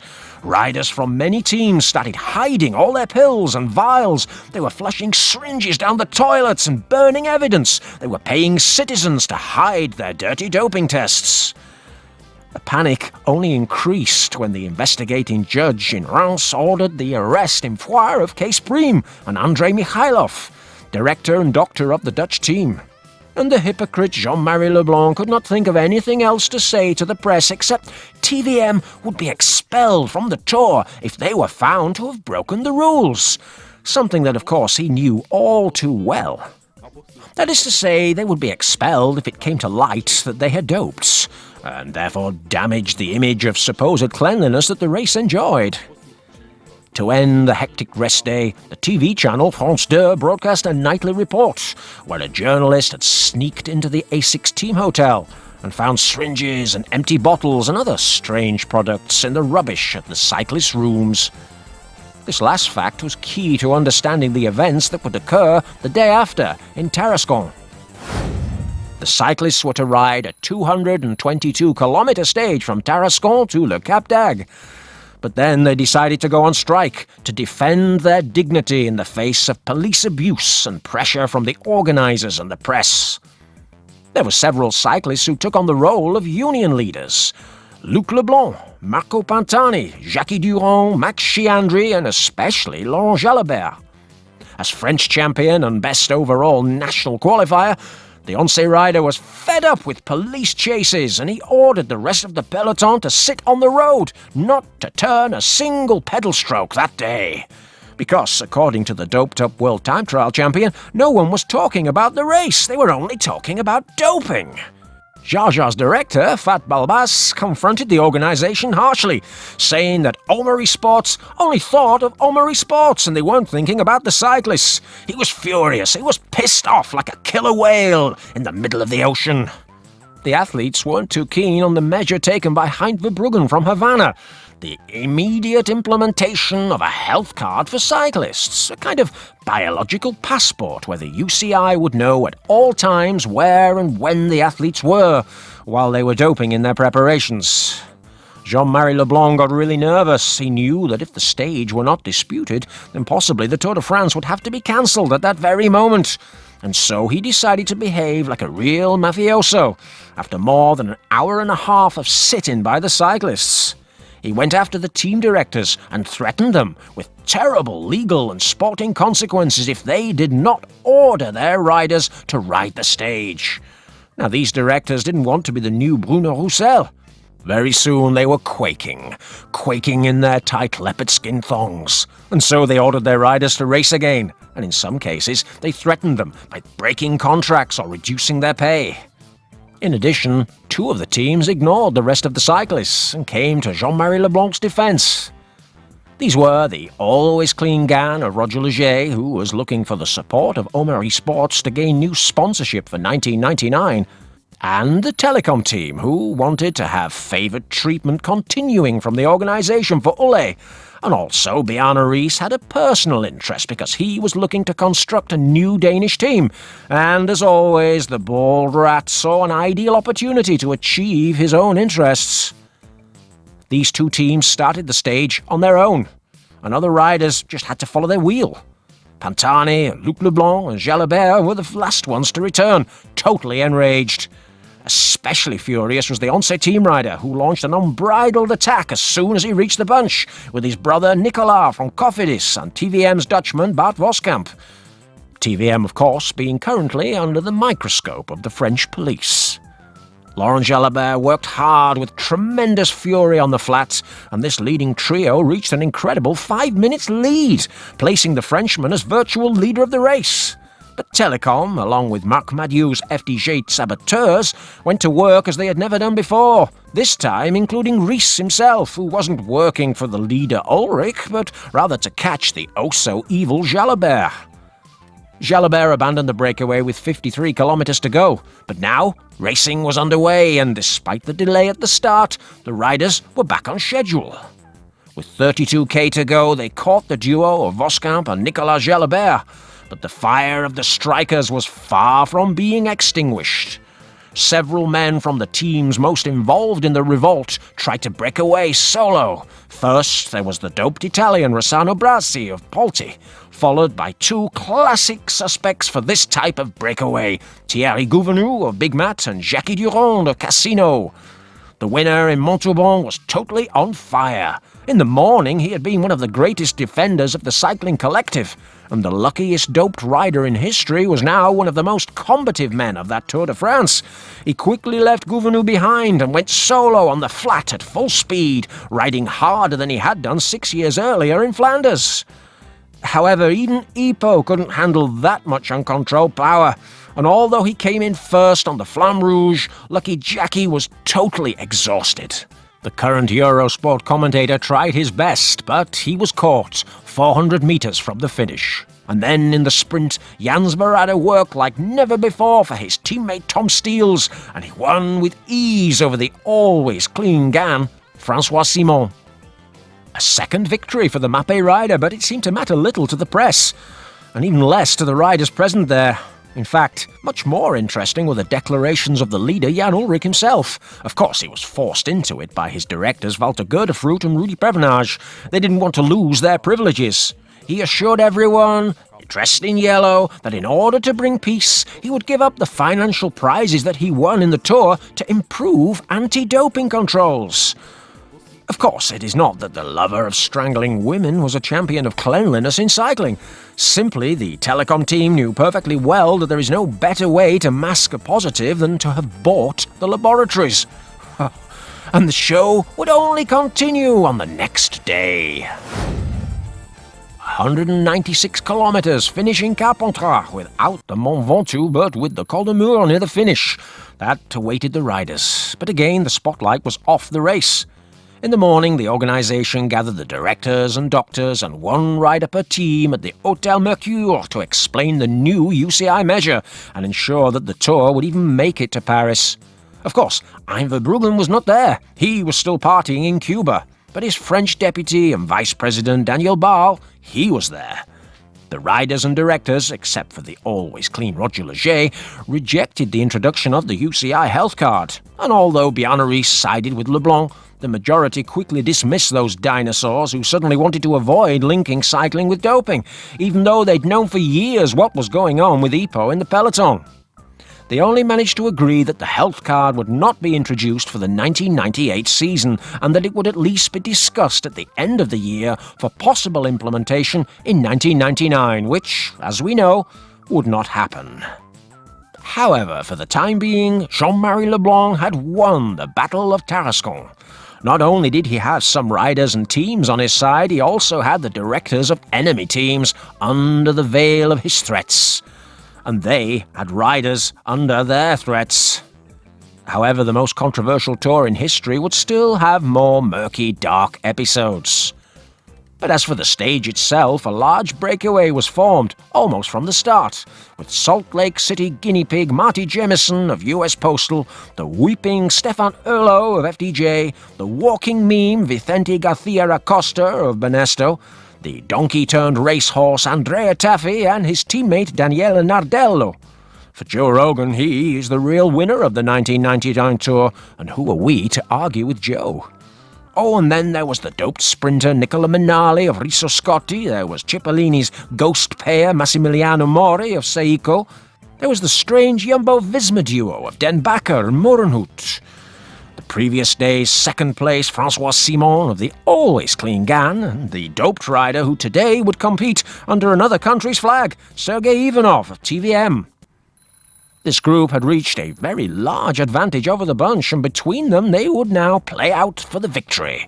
But behind, just at the start of the slopes of the Col de Mur, the incendiary Luc Leblanc jumped out of the bunch alone, and he made Telekom nervous, very nervous. Leblanc had been one of the leaders of the Tarascon sit-in, and his main interest was to make those dirty Protestant Germans surrender to his Catholic, neighbourhood-defending, communal brotherhood ideas. He had no quarrel with Ulle. He just wanted Riis and those guys in pink to go down in misery. And in fact, as they climbed the Col de Mur, once again the bald dame was working for his own interests, unlike in the previous days. Ahead, Garcia Acosta launched a dangerous attack to take revenge for Alano's mishaps, and he looked for the breakaway, but quickly the former donkey Taffi took his teammate Nardello on his wheel, and only they, Erlo, Jemison, and the platinum blonde Morenhout topped the climb. Leblanc was 2.5 minutes behind, while the peloton, where Riis now reminded Cofidis that they had to work to pay back the Desbiens affair, they accelerated and cut the Catholics' gap from 1.5 minutes to just 30 seconds. On the flat road to Carpentras, Leblanc eventually gave up, but he'd hurt the Telekom, and he made it clear that this war was not over. On reaching Carpentras, Erlo launched the sprint. But then freakishly, a piece of paper stuck to his face, and he couldn't see the finish line clearly, and so Nardello overtook him and took the lead to contest the sprint. The 6 riders laid out horizontally in front of the finish line as if it were an athletics race, and we watched a beautiful sprint where Joe Rogan's favourite surprisingly held off the kidney punch of Garcia Acosta and his teammate and favourite Taffi, who was once again left with honey on his horse's lips. Out of competition, there were several moves that would change the cycling landscape for the following season. Jean-Marie Leblanc obtained for the always clean Leger the sponsorship of the Crédit Agricole Bank, while the ONCE director, FAT Balbas, saw the ideal occasion to remove Leger from the presidency of the Sports Directors Association and propose himself for the following season. This move was supported by the UCI itself, as it would give them more decision-making power over Omari Sports. Seeing this move by Manolo Saez, Jean-Marie Leblanc decided that his new enemies in the Tour would be the ONCE team. Precisely one of his former cyclists, Alex Zuller, gave an interview from his mansion where he publicly told how he had known about EPO years ago, when he was part of that team of blind and doped riders. Without directly mentioning Fat Balbas or any of his teammates, he said that in 1992 he was informed that with this magical substance he can compete at the highest level without any problems. Of course, the problem was much more deeply rooted in the peloton than many people thought. Even the whistleblower Cyril Guimard claimed that the main problem in the peloton was the doctors, who now had more power than the directors. And he was partially right. A new day of medium mountains awaited the riders before the Alps. 187 kilometers between Valréas and Grenoble, with the Col de Rousset at the halfway point as the hardest point. And it was another day ripe for breakaways, especially with the intense 33 degrees Celsius temperature. Eagerly lining up was a hyperactive Léon Van Bon, the Portuguese rider from Banesto, Orlando Rodriguez, who wanted to avenge the soldier Olano, the always clean Stuart O'Grady in a tour where he was shining. There was Cipollini's party friend Giuseppe Calcaterra of Saeco. There was the confidant and former race leader Laurent Desbiens, and the US postal carrier pigeon Peter Meinhardt, that Danish guy who was replaced by Jan Ullrich in the 1996 Tour at Telekom. These escapees built up a lead of close to 9 minutes over the peloton, which was chilling before the arrival of the Alps, and once again Cofidis proved to be much more than a team capable of fighting for the GC. Desbiens attacked with 2 kilometers to the finish line, and very cleverly Rodriguez stuck to his wheel. He'd shown his power, and if he wanted to, he would have played for the victory in the sprint with the Portuguese. But greed got the better of him, and by not working, they were caught by the rest of the escapees. The fastest of whom was undoubtedly the always clean O'Grady. And so Cipollini's launchman, Calcaterra, decided to make a dirty manoeuvre. He got in front of the Australian as if he were preparing for a sprint for the legendary Pavarotti. But when the doped-up member of a clean team pulled out his blonde hair to overtake the Italian giant, he tried to close him out in a dirty way, which ended with the disqualification for the grey-haired Calcaterra and a stage win for the polytoxicomaniac O'Grady. The second stage win for the always clean Gan, and the second success for O'Grady after his yellow days in the Tour, all of which catapulted him to fame and allowed him to earn enough income to win a doped Paris-Roubaix. Now, the rest of them arrived more than 10 minutes behind the Aussie, but it didn't matter. G-Day had arrived, the day of the Galibier, the most epic day in the history of the Tour de France, in sporting terms, in the last 40 years. It's precisely at this point in 1998 that the strange extra-sporting situations converged with the strictly sporting ones. Jan Ullrich was the leader of the Tour, but Telekom was a real hotbed of contention in those days. For many of his colleagues, the Germans were sellouts to the power of Jean-Marie Leblanc, and moreover, they were completely scared of the measures of the prosecutor, Patrick Kiel, a very dangerous guy who saw in the Festina Affair an opportunity to become a millionaire and gain even more notoriety within his profession. And so he bypassed the wise recommendations of Jean-Marie Leblanc and sent police and gendarmes to the hotels of the cycling teams to search absolutely all their belongings. Bjarne Riis himself had thrown away all his EPO syringes, flushing their contents down the toilet and eliminating all evidence that they had ever existed. But he was still unable to sleep. So only hours after O'Grady's triumph, he called the Danish TV channel TV2 and went live to lie to the entire audience in his country. First, he told the truth, assuring that he had never tested positive. Then he criticised the Danish press, said he was tired of being called a coward, and he lied like a pig, claiming that he had never doped during his career. Jan Ullrich, without his beloved beers and without any concubines to give love to, he didn't know what to do in that tense situation either.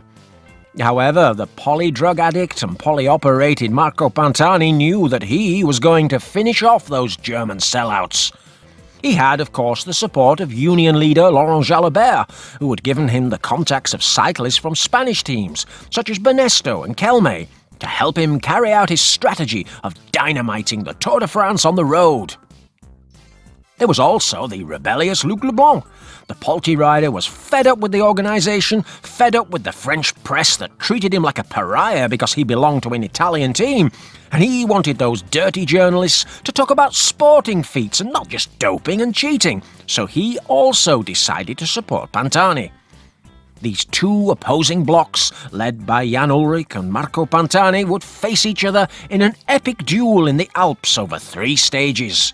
The first of which was a mountainous course between Grenoble and Les Deux Alpes of 189 kilometres, with the Quad Affair, the Galibier on the Telegraph side that had not been climbed since 1993, and the tough ski resort of Les Deux Alpes as a climax. The final altitude finish for that edition, and perhaps the most favourable stage for climbers in the whole Tour de France, and therefore the one most feared by Telekom, as they knew that they only had the support of GAN, FDJ and Rabobank.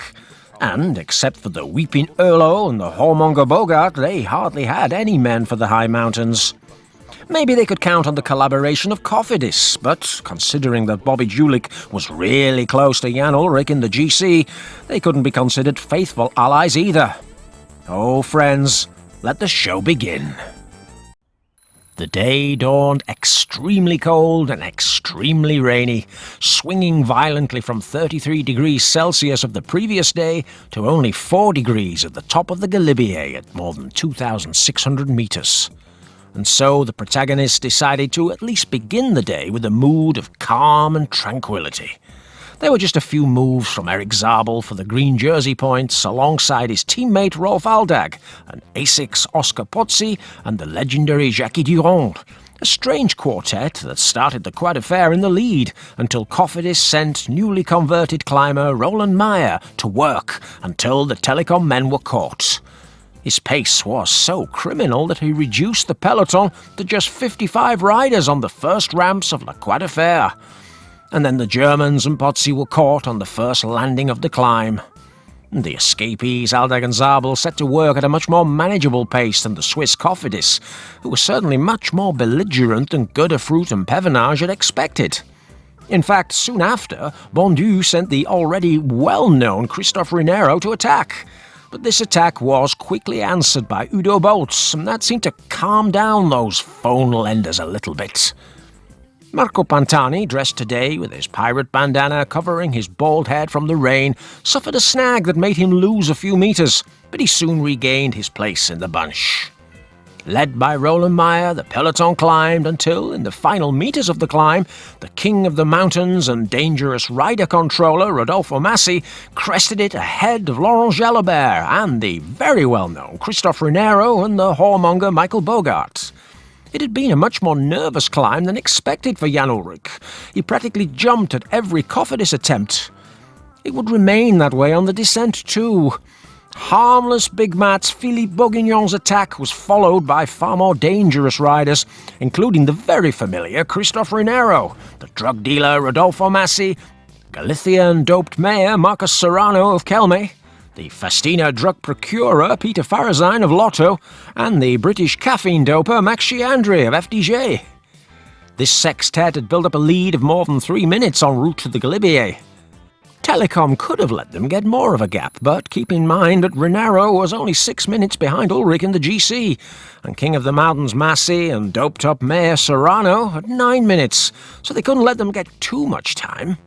However, the Germans didn't take into account the Spanish climber from Kelme, one of the men with whom Marco Pantani would share a doctor, and with whom he had spoken the day before to be a dangerous element for the telephonists. And so the riders arrived at the Telegraph. And when the favourites started the first ramps of the pass, the plan of the anti-Telekom, anti-ASO rebels began with a very hard attack by the always unstable and unpredictable Luc Leblanc. So powerful and so sustained that it burned almost all of Jan Ullrich's teammates, to the extent that it had to be Bjarne Riis himself who worked for his leader for the first time in the whole tour, and he held back the Polti rider. Swiss guinea pig Meyer attacked straight away, and then again Telekom, who had been desperate for a quiet climb, had to jump on his wheel. These two attacks by Leblanc and Meyer ended up leaving the bunch in a real old mess, and only Udo Bolts and Bjarne Riis were there to support the yellow jersey. Rudy Pevenage barked like crazy from the car that Bolts should impose a strong pace to avoid further attacks from so far back, and with this move the main peloton was down to just 36 riders. One of the first important men to give way was the Union leader Laurent Desbiens, who until then was doing a brilliant tour, but as always, he was stuck in the high mountains in the Gallic round. And this pushed Marco Pantani to third place on GC. Meanwhile, up front, it was the now very, very well-known Christophe Renero who was getting the air and the water in his face for practically the entire climb, and he did so with an absolutely hysterical, histrionic pace, especially for someone who'd finished 115th in the previous edition of the Grand Boucle. Thierry Bourguignon and Max Chiandry were quickly dropped, while the Galician mayor, Peter Farazin, and the very dangerous Rodolfo Massi were glued to the Cofidis rider's wheel without doing a single turn. Suddenly, a very worried Rudy P. approached Udo Bolts to tell him to slow down the pace that he himself had previously ordered to be increased, and all this because the doped Rolf Aldag was approaching the group of favourites. This was seen as an act of weakness, and Pantani's friend and inveterate party animal Jose Maria Jimenez of Banesto attacked furiously and managed to open up a gap on the bunch. Everyone could see that Telekom were not in a party mood, possibly marked by the large number of syringes they had to flush down the toilets during the police inspections, which made many of the anti-ASO riders want to give them a fight. Again, the Swiss guinea pig Meyer and Luc Leblanc tried once more after Jimenez's move, and Riis, who was clear that Polti's Frenchman shouldn't get away, ordered the Telekom to work hard again in order to catch them.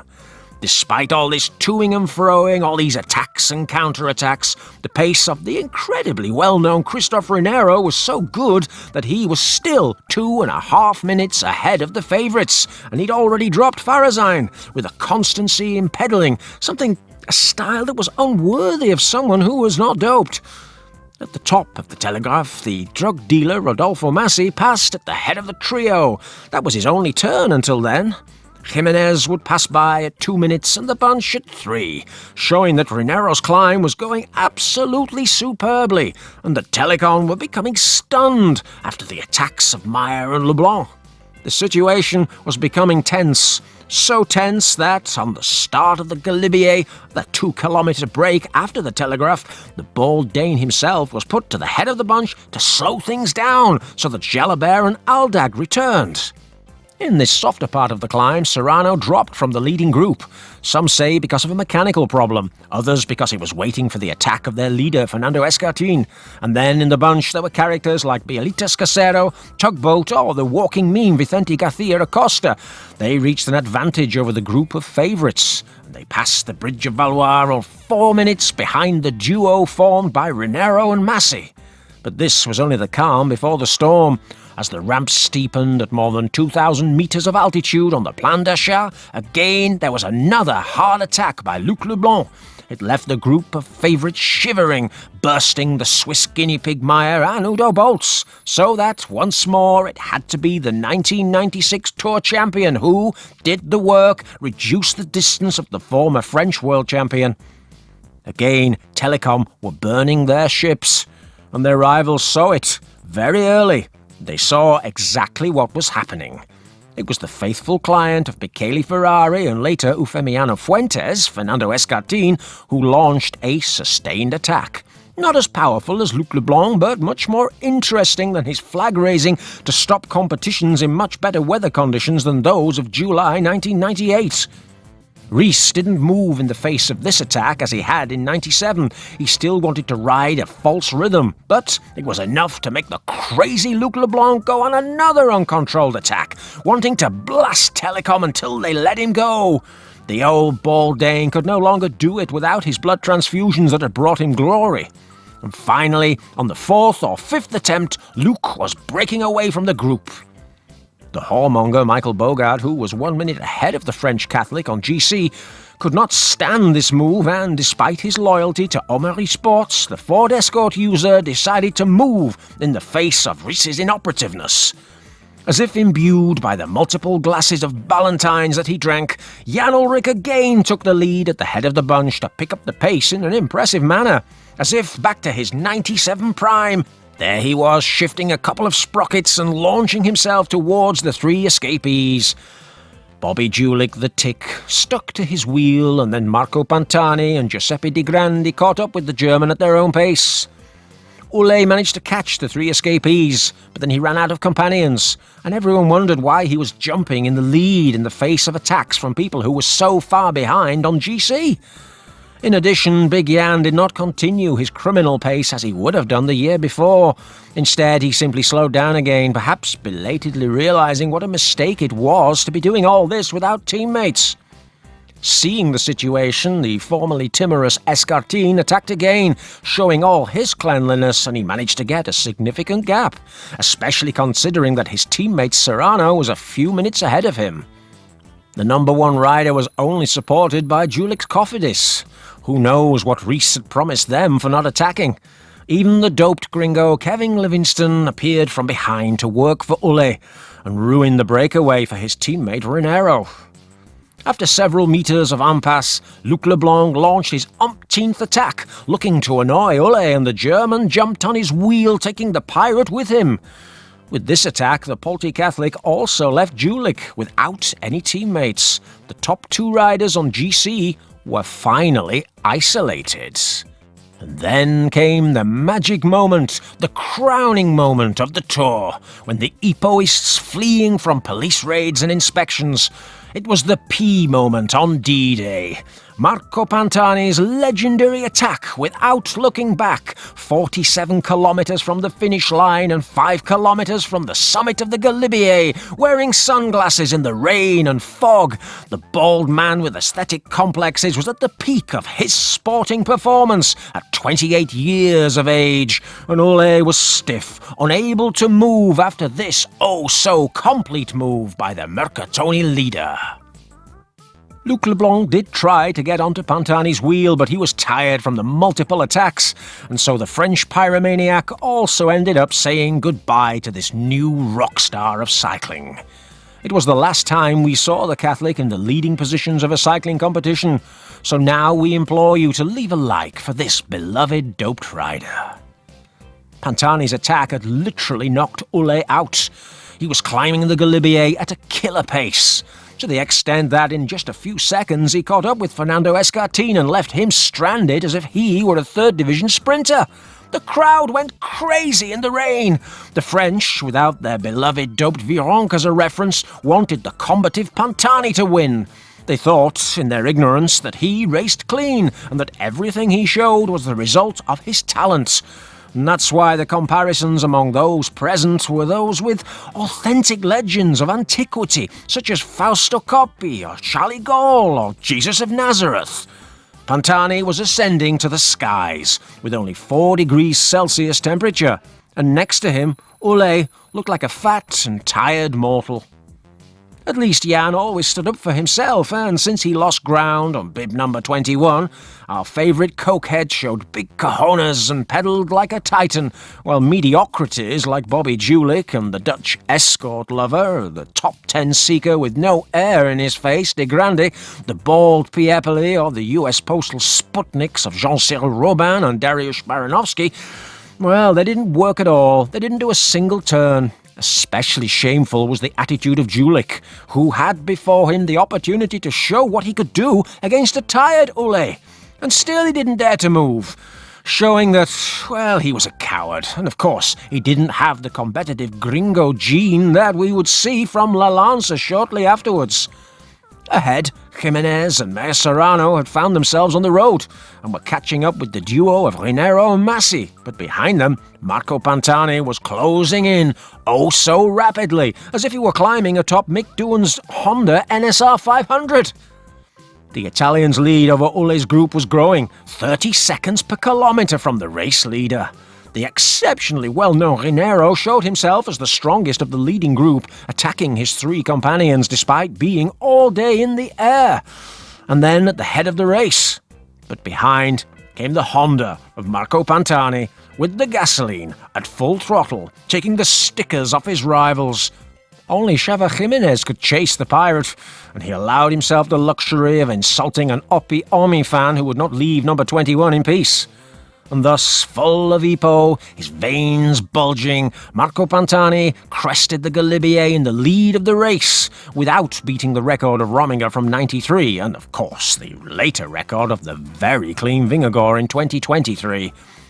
10 seconds later, Jimenez exhaustedly chased that doped bald man who was making an out-of-the-ordinary exhibition, and soon after came Runero, Escartin, Serrano and Massi. Almost 3 minutes behind came Jan Ullrich with his group of ticks, and he was about to lose the virtual leadership of the Tour. The third classified and Union leader, Galibier, threw in the towel at that point when he crossed 9 minutes behind the Pirate at the top of this Alpine colossus. But there was still the descent and the ascent of the Deux Alpes. It was so cold that even the unleashed Pantani stopped on one of the first bends of the descent to put on a rain jacket, something that Jimenez and the exceptionally well-known Runero took advantage of to catch him.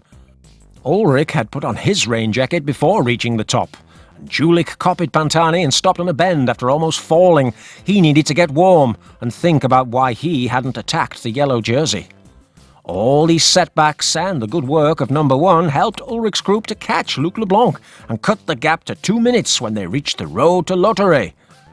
The wind was against them and blowing very strongly, and the riders at the head of the race couldn't understand each other. The well-known Runero tried to escape alone without any sense, and Jimenez was unable to put on his rain jacket during the descent. However, when the 2 Kelme riders and the dealer Rodolfo Massi arrived at the head of the race, the situation changed drastically. The wards of Alvaro Pino and Ufe Fuentes knew full well that they had to work, with Maya Serrano showing their leader Escartin and Pantani that the anti-ASO pact could become a reality. Massi also went to work, possibly in exchange for money or whatever this mafioso was moving on. And then, between the work of Kelme and the mountain leader, the gap from Pantani's group to Ullrich's began to widen significantly. With 15 kilometers to go, the gap was now 3 minutes and 1 second, something which made the Mercatone rider the virtual leader of the GC. Ole kept looking for collaboration, but he was absolutely unable to find anyone willing to work with him, beyond a few token turns. The lead continued to grow, and when an unexpected and unfortunate event happened for the German champion, a puncture in his front wheel brought him to a sudden stop. And in addition, the Telekom mechanics were really clumsy and slow in changing the wheel, taking almost 40 seconds to get him back on the road. It was all that was missing for bib number 1.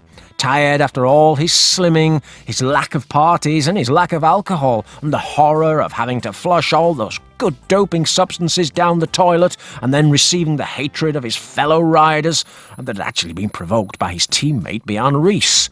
It was the second time he'd punctured before a decisive climb, but now he had no time to get back on the wheel of the leading group, which meant he began to sink mentally. He knew he was losing the Tour at that very moment. On the first slopes of the final climb, the no longer timid Escartin took the lead of the group, but Pantani quickly handed over to him, increasing the pace, knowing that he could wear yellow on a legendary day. And with insulting ease, he left those incredible dopers behind and headed for a 9-kilometer time trial climb to the finish line. 3.5 minutes behind the chasing group at the foot of the pass, 4 minutes behind the leader. Poor Jan. And then, at that moment, without the presence of number 1, the mediocre Julich dared to attack. Now, for the record, we don't mind an attack in these circumstances, but you have to be a bad person to be protected behind the leader for the whole Tour de France and then attack him only when he's 30 seconds behind because of a mechanical problem. Cofidis had done everything right that day. Runero was escaping at the head of the race. Meyer blew away the Telekom. Livingston worked hard in the high mountains. But when their leader Julich was supposed to show his face, he hid under his shell like a turtle, only to come out when it was too late. Of course, with Francesco Casagrande, these situations would not have happened. The American mutant ninja turtle had grown strong thanks to Cofidis' spying and his insulting medical preparation. Now he was leaving the group with the whoremonger Bogart following his wheel for the entire climb, about 10 meters behind number 135. Behind, Jan Ullrich became increasingly slow and heavy, as if he was on his first training ride in Fuerteventura with 92 kilos of body weight in January. The crisis was so great that Udo Bolts and Bjarne Riis, who were practically lost at that point, managed to catch him and at least help him in such a painful situation. It was the last day that Ulle would wear yellow in the Tour. Just 12 short months previously, the champion that everyone predicted would surpass 5 wins seemed to be giving up for good. And he wasn't even able to keep up with his teammates, who had to reduce their pace every few minutes for the lovable German to keep up with them. However, Pantani was going faster and faster, accelerating towards the finish line, and with 5 kilometers to go, he was already more than 4.5 minutes ahead of Bobby J and almost 6 minutes ahead of an exhausted Jan Ullrich. Differences that continued to increase. Pantani needed to take as much advantage as possible over the German because he knew he wasn't a mediocre rider like the Cofidis rivals, and there was still a flat time trial to come, where the Telekom rider could make up some of that lost gap. Standing on the bike, he went sprinting over the final meters of the stage, and it was clear he had given 100% of himself to achieve his goal, to humiliate Omery Sports and place himself as the leader of world cycling, the guy that everyone would respect and follow his word as if he were now, yes, Jesus of Nazareth. Paying a respectful homage to this fictional historical character, the bald man with the scarf on his head crossed the line with his arms outstretched, relieved after the incredible effort he had made. Almost 2 minutes later, the surprise package came in, and over the last meters, the reborn Rodolfo Massi overtook Escartin thanks to the magic power of drugs, and he increased his gap over Rinero for the classification of the King of the Mountains. 1 minute later came the Frenchman. He wasn't even stopped by his director Bondu to help Julich. The Cofidis circus was absolutely pitiful at this stage, and although the mediocre Bobby entered with the Hup subscriber Bogart almost 6 minutes behind Pantani, the gap between him and the new leader was greater than the gap had been at the beginning of the stage. It failed miserably, despite remaining second on GC. Riders such as Maya Serrano at 6 minutes and the group of mediocre, among which were Bialitas Casero, a reborn Swiss guinea pig, the doped son of Eddie Merckx, the top 10 seekers De Grande and Nardello, the bald Piepli, the doped Beltran, and the strange US postal Roban and Baranovsky at 6 minutes and 46 seconds. Time went on, the clock kept ticking, and still no trace of Jan. In normal conditions, he should have entered with this group of doped riders. Even Riis's friend, Bo Hamburger, crossed the finish line at 8 minutes 30. And yet, still no sign of Jan. And then he came in with his face unhinged, as if he'd been punched in the face by Logan Paul. And along with his teammates, Riis and Bolts, they were 9 minutes almost behind Pantani. He did so amid whistles and boos from the French public, who now suddenly hated the combative, drunken German rider, not so much for himself, but for being part of that dirty corporate enterprise that was the Telekom team. Pantani had changed the Tour in just 47 magical kilometres. 47 magical kilometres full of rain and EPO, and he was already 3 minutes and 53 seconds ahead of Julich, 4 minutes 14 ahead of Escartin, and almost 6 minutes ahead of Jan Ullrich. It was a defiant act of rebellion, a defence of the sport of cycling itself as a spectacle, as a fireworks show, but one that was capable of entertaining the spectator for hours. However, it was to no avail, as we would see days later. Off the roads, the president of the International Olympic Committee, the Franquist dinosaur Juan Antonio Samaranch, said in front of the cameras that doping was simply that which endangered the health of athletes. Therefore, he was defending Festina and all the dopers of this tour, and we imagine all those doped by Dr. Fuentes for the Spanish in the 1992 Olympic Games. These words, out of common sense, were applauded by the directors of the Spanish cycling teams. Something really strange since, according to some of them, their teams are the cleanest in the peloton of their epocha. And they didn't know anything about those scoundrels who tested positive in anti-doping controls. Spaniards riding in Spain, as you can see. The next day we had a new alpine stage of 204 kilometres between Visil and Albertville, and where for the first time the boy who enjoyed attacking his rivals 10 years previously in the Italian hills would now have to defend himself as a true doped rider against his pink and white jerseyed German rival. 4 passes would be climbed in the first 115 kilometres. The first category Col de la Porte, the Col de la Coucheron, the Col du Granier, and the second category Col du Grand Coucheron. With 44 kilometres to go, the cyclists would climb the very hard Col de la Madeleine on its hardest side. So, once again, we were facing a decisive stage. The stage of revenge. With only 10 kilometres gone, crybaby Stefanello and doped German Rolf Aldag jumped out of the group, and soon after, ASIC's Fabio Roscioli and Lotto's Kazakh underdog Andrei Teteriuk joined them, for a much calmer day for the bunch, though at least over the first few passes, compared to the previous day's thrashing. Even so, several riders decided to abandon on the Col de la Porte. There was Jose Maria Jimenez, totally exhausted after the previous day's show, and the party that he must have held that night. Oh, there was the sprinter Jan Svorada, without the strength to continue, lacking the magic that had made Mappe fly in the sprints. Meanwhile, Mercatone's veterans Conti and Podenzana held off any attacks from Bjarne Riis or Bo Hamburger or Kevin Livingston, while allowing Erlo, Aldag and Teteriuk, with Roscioli already dropped, to acquire a 6-minute lead at the halfway point of the stage. In fact, it was the weeping Frenchman from FDJ who was in the lead all the time, while his breakaway companions did just enough to follow his wheel. When they reached the Col de la Madeleine, Erlo simply rode away at a breakaway pace, gaining a lead of 6 minutes and 20 seconds over the main field at the foot of the pass.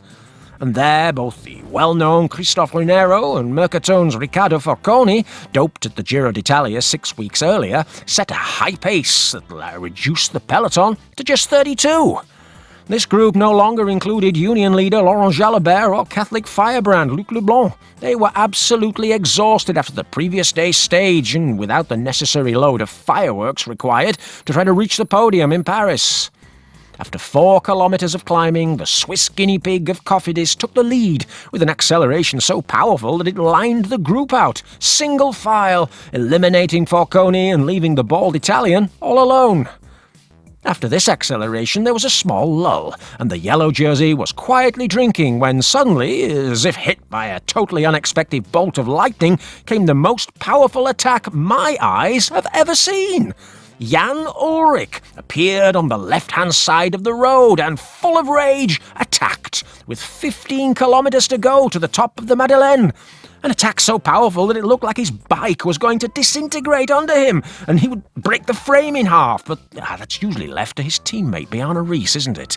It was almost like a sprint in the middle of the slope at 8%, such an astonishing move that only Pantani and Escartine and the bald Piepoli, possibly the best pure climbers of that tour, could manage to keep up. We don't know the amount of watts that Jan developed, but in a few seconds, both Escartine and Piepoli ended up giving in to that incredible push from number 1. The yellow jersey followed his wheel as best he could, totally surprised by the power of a guy who showed that he certainly had a lot of balls, and who, of course, should never have been booed by that mediocre French public just a day earlier. The now self-styled pirate had to be content to follow the wheel of his partner in recreational activities in the snow, and despite being one of the bravest guys in the peloton, he didn't even do any work with Jan during the 15 kilometres up the Alpine Colossus. A few kilometres after the Telekom riders' bestial attack, Ullrich and Pantani caught up with Aldag and Teteriuk, a moment that was used by Ulle to rest for, at least 300 metres, until he again launched a spectacular attack at the exit of a curve. This made Pantani sweat and suffer as we had never seen before. Ullrich was furious, enraged. He knew that he had been humiliated the day before, and he knew that he was worth more than 99% of the riders who were competing there, and now he was going to prove it. The Cofidis of the mediocre Julich tried to get close to these two riders, but after the efforts of the Swiss guinea pig and the exceptionally well-known Runero, again the mediocre American didn't dare show his face. It was the doped Piepoli who worked and had Escartine, Julich, Bjarne, Riis, Bogart and the very suspicious son of Eddy Merckx on his wheel. At the pass of the Jean-François de Longchamp, Urlo was easily overtaken by Ullrich and Pantani, with a slower and safer pace for the yellow jersey, but still superior to the chasing group led by Piepoli and sometimes Bogart and Escartine, but never Julich. The leading duo finished 2 minutes and 13 seconds ahead of Piepoli, Bogart, Escartine, Riis, Julich and Axel Merckx, and a little later came Renero and Robin, Roland Meyer and Rodolfo Massi. 20 minutes behind was a sunken Luc Leblanc. He lost his privileged position in the Tour and he had to stop halfway up the climb because of kidney pains that had prevented him from pedalling properly and which had almost become chronic. Ullrich had attacked that day as if he were in a cobbled section of Paris-Roubaix, and he continued to lead the race during the descent without ever looking back. Totally isolated, totally alone in his world, it seemed that he had awakened from the lethargy in which he'd been hibernating for a year. Pantani only worked with him a little on the flats. On the climbs, well, he had his work cut out just to stay with that monster who'd apparently appeared out of nowhere, demonstrating the tremendous quality he had and this incredible resurgence after the whiteout of the previous day. It was an irrefutable proof of the magic that drugs can do in those times of fun. In fact, Walter Godefroot tried to buy the stage from Pantani, but the Italian, knowing the crude words he'd said about him before the Plateau de Bay, told him that he would never do it. He would work a little, but he wouldn't give victory to a pro ASO rider like Ullrich. And so they reached the last kilometre in Albertville, and we saw a beautiful sprint between those two champions, as if they were chasing the thin white line that united them so much. Pantani launched his attack 250 metres from the finish line, and Ulle came back, little by little in the final stages, to make a final kidney punch after the effort of both riders, and it placed them in parallel. A fantastic narrow victory for the German, who most certainly deserved it that day. The chasing group managed to reduce somewhat the advantage on the tremendous flat to the finish line, and the mediocre Julich now, yes, passed first in this small group with the Spanish Capudo, the son of Merckx, the bald Dane, the Dutch whoremonger, the bald doper Saunier Duval rider, the French guinea pig of US Postal, and the exceptionally well-known Renero at 1 minute and 49 seconds. Ulle was now third in the GC, ahead of Escartine and only 14 seconds behind the mediocre Julich, showing that if it hadn't been for the whitewash of the previous day, Ulle would still have a lot to say in this Tour de France. It was a beautiful revenge, but sadly it could not have its second part the next day. For that same afternoon, the French police ignored Jean-Marie Leblanc and followed the indications of the prosecutor Kiel. They entered the hotel of the TVM team to make a macro raid, where they took several doping substances, and for good measure they arrested the cyclists Sergei Ivanov, Sergei Uchakov, Jerome Blyleven's and Bart Voskamp, and they took them to a special place in Albertville, a clinic, and forced them to take blood and hair tests until the wee small hours of the morning, keeping them there for several hours without food or drink, as if they were puppets without a voice or a vote. The team manager and former Belgian cyclist, Henrik Redant, was also arrested since, according to Willy Voet, this member of the TVM staff was involved in the chain of drug trafficking that reached the Festina team. In turn, the French police received a tip-off to do the same thing with the bus of the modest French Big Mat team, an intervention that was key to understanding the events of the following day, events that further changed the history of cycling forever.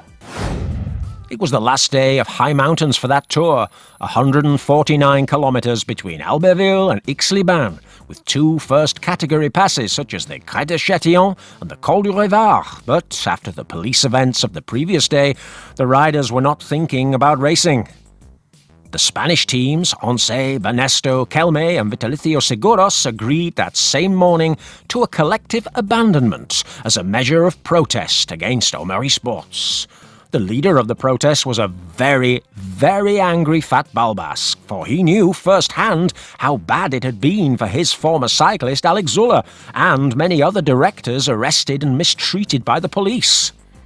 Manolo Saez knew that his team was doped, But he knew that there were other teams who were much more heavily doped than his, teams such as Cofidis, Telekom or Mercatone, but he also knew that the dignity of the athletes was at rock bottom after how they were being treated by the French authorities. Banesto director Eusebio Inzue also complained to the media that he would rather be at home than to have to live in a constant state of panic caused by sports ministers and judges and prosecutors who were interested in making names for themselves and making money. And then there was the cowardly Jean-Marie Leblanc defending the Tour over the stars of the race themselves. Nobody was supporting them, even the UCI. Hein Verbruggen still wouldn't show his face or even show up in France. And so the riders organised themselves, and instead of just stopping as they did in Tarascon, they started pedalling at a very, very slow speed of 20 kilometres per hour during the first kilometres of the stage. And when they reached the 32nd kilometre, now they decided to stop. And this time the union leader Galibier did not want to participate in the spectacle. He was totally disenchanted with what had happened a week earlier. And so the bald-headed doped Dane saw the light and quickly proclaimed himself as the cyclist's representative, knowing his influence in the peloton and the power he had gained as a former Tour de France champion. He approached Jean-Marie Leblanc's car to tell him that the cyclist was stopping, and he urged him to quickly call that communist sports minister to stop treating the cyclists like criminals, or they simply wouldn't get off the tarmac. We saw Jan Ullrich and Robbie McEwen on the ground, and all the athletes were stopped for 15 minutes, during which time Jean-Marie Leblanc panicked. He knew that the Tour might not even make it to Paris, and they'd lose huge sums of money if everything went on like this. And so this time he couldn't threaten the teams that he had at Tarascon, and he offered a more friendly face. He assured them that he was going to speak to that minister on the phone right now, but the riders should at least please resume the race. Think of the fans. Do it for the fans. Now Riis, always the opportunist, saw that he had his chance to earn Leblanc's favours in the future, and he urged the rest to get up, and gradually all the riders did. All except for Once, with Galibier in the lead.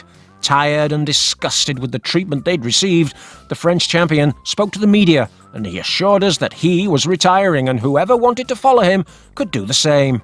He got into Fat Balbas's car, and all his teammates supported him in a withdrawal already agreed, but much earlier than expected. And while Jean-Marie Leblanc went off to have his private conversation with the minister, Marco Pantani took off his number, supported by his old teammate Podenzana, and then Luc Leblanc, Andrea Taffi and others took off their numbers, until Jan Ullrich, the least interested in the stage being cancelled, did the same. The Tarascon leaders had spoken. Galibier pulling out, and Pantani and Leblanc getting the others to stay out of the race. The minutes ticked by as the riders slowly made their way up the first pass of the day. But Jean-Marie Leblanc did not have good news.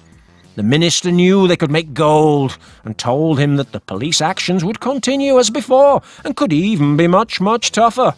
And so the Tour de France director pooped his pants. As if the story wasn't about him. He sneaked out to tell the cyclists of the minister Marie-Georges Bouffet's intentions. The riders exploded with fury, especially the Catholic firebrand Luc Leblanc in one of his classic episodes.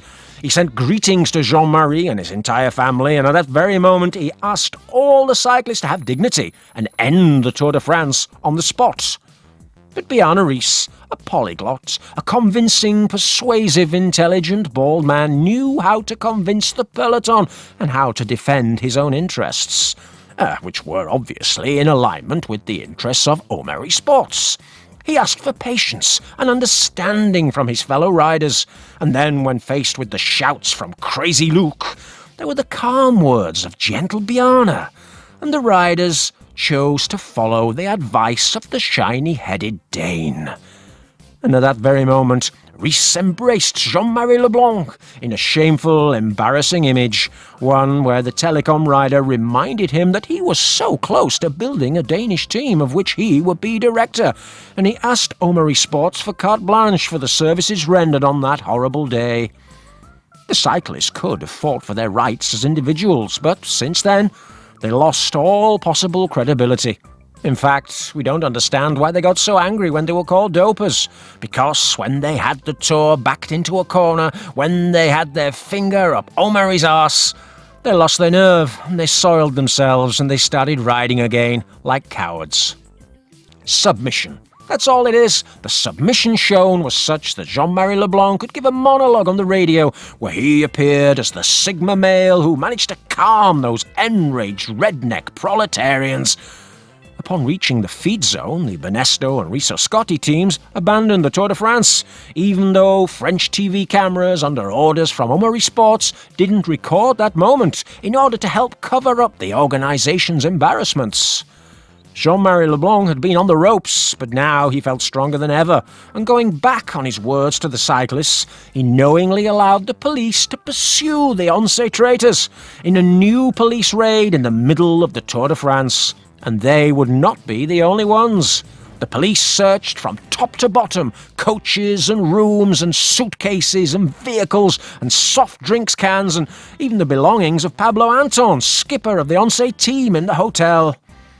Evidently, Manolo Saez had prepared his cyclists well, so the police didn't find anything. But what he didn't expect was that the police would arrest Dr. Nicolas Terrados himself, the team doctor living in Avilés, since Alex Zuller had informed on him and admitting that he had personally supplied him with EPO. This doctor was later very important in Spanish sporting successes, such as that of the basketball player Pau Gasol, who was very happy to enjoy the personal treatments of such a chemistry lover. The French police also arrested him for smuggling drugs into the country, as they did with Festina. They tricked him with the promise that he would be released the next day. The reality was that from that night on he was cut off from the outside world and taken to the filthiest and tiniest of dungeons. But theirs was not the only team to be persecuted. Luc Leblanc's Polti were immediately the next ones, searched by the police because the angry Catholic had declared actively and passively that he would abandon that farce of a race. And this made Jean-Marie Leblanc very angry, and so he gave carte blanche to the police to investigate those Italians.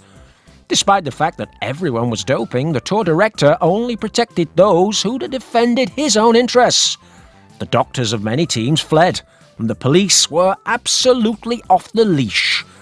The former Festina riders Emmanuel Magnon of FDJ and Gilles Bouvard of Casino had testified the day before at the police station about the doping practices of those teams, including, in the case of the Frenchman from Casino, statements about the doping and trafficking practices of the cyclist Rodolfo Massi. He was immediately declared a wanted man by the French police, public enemy number one, as if he were a serial killer being hunted by the FBI. And thus the French authorities searched Lotto and Casino and FDJ hotels.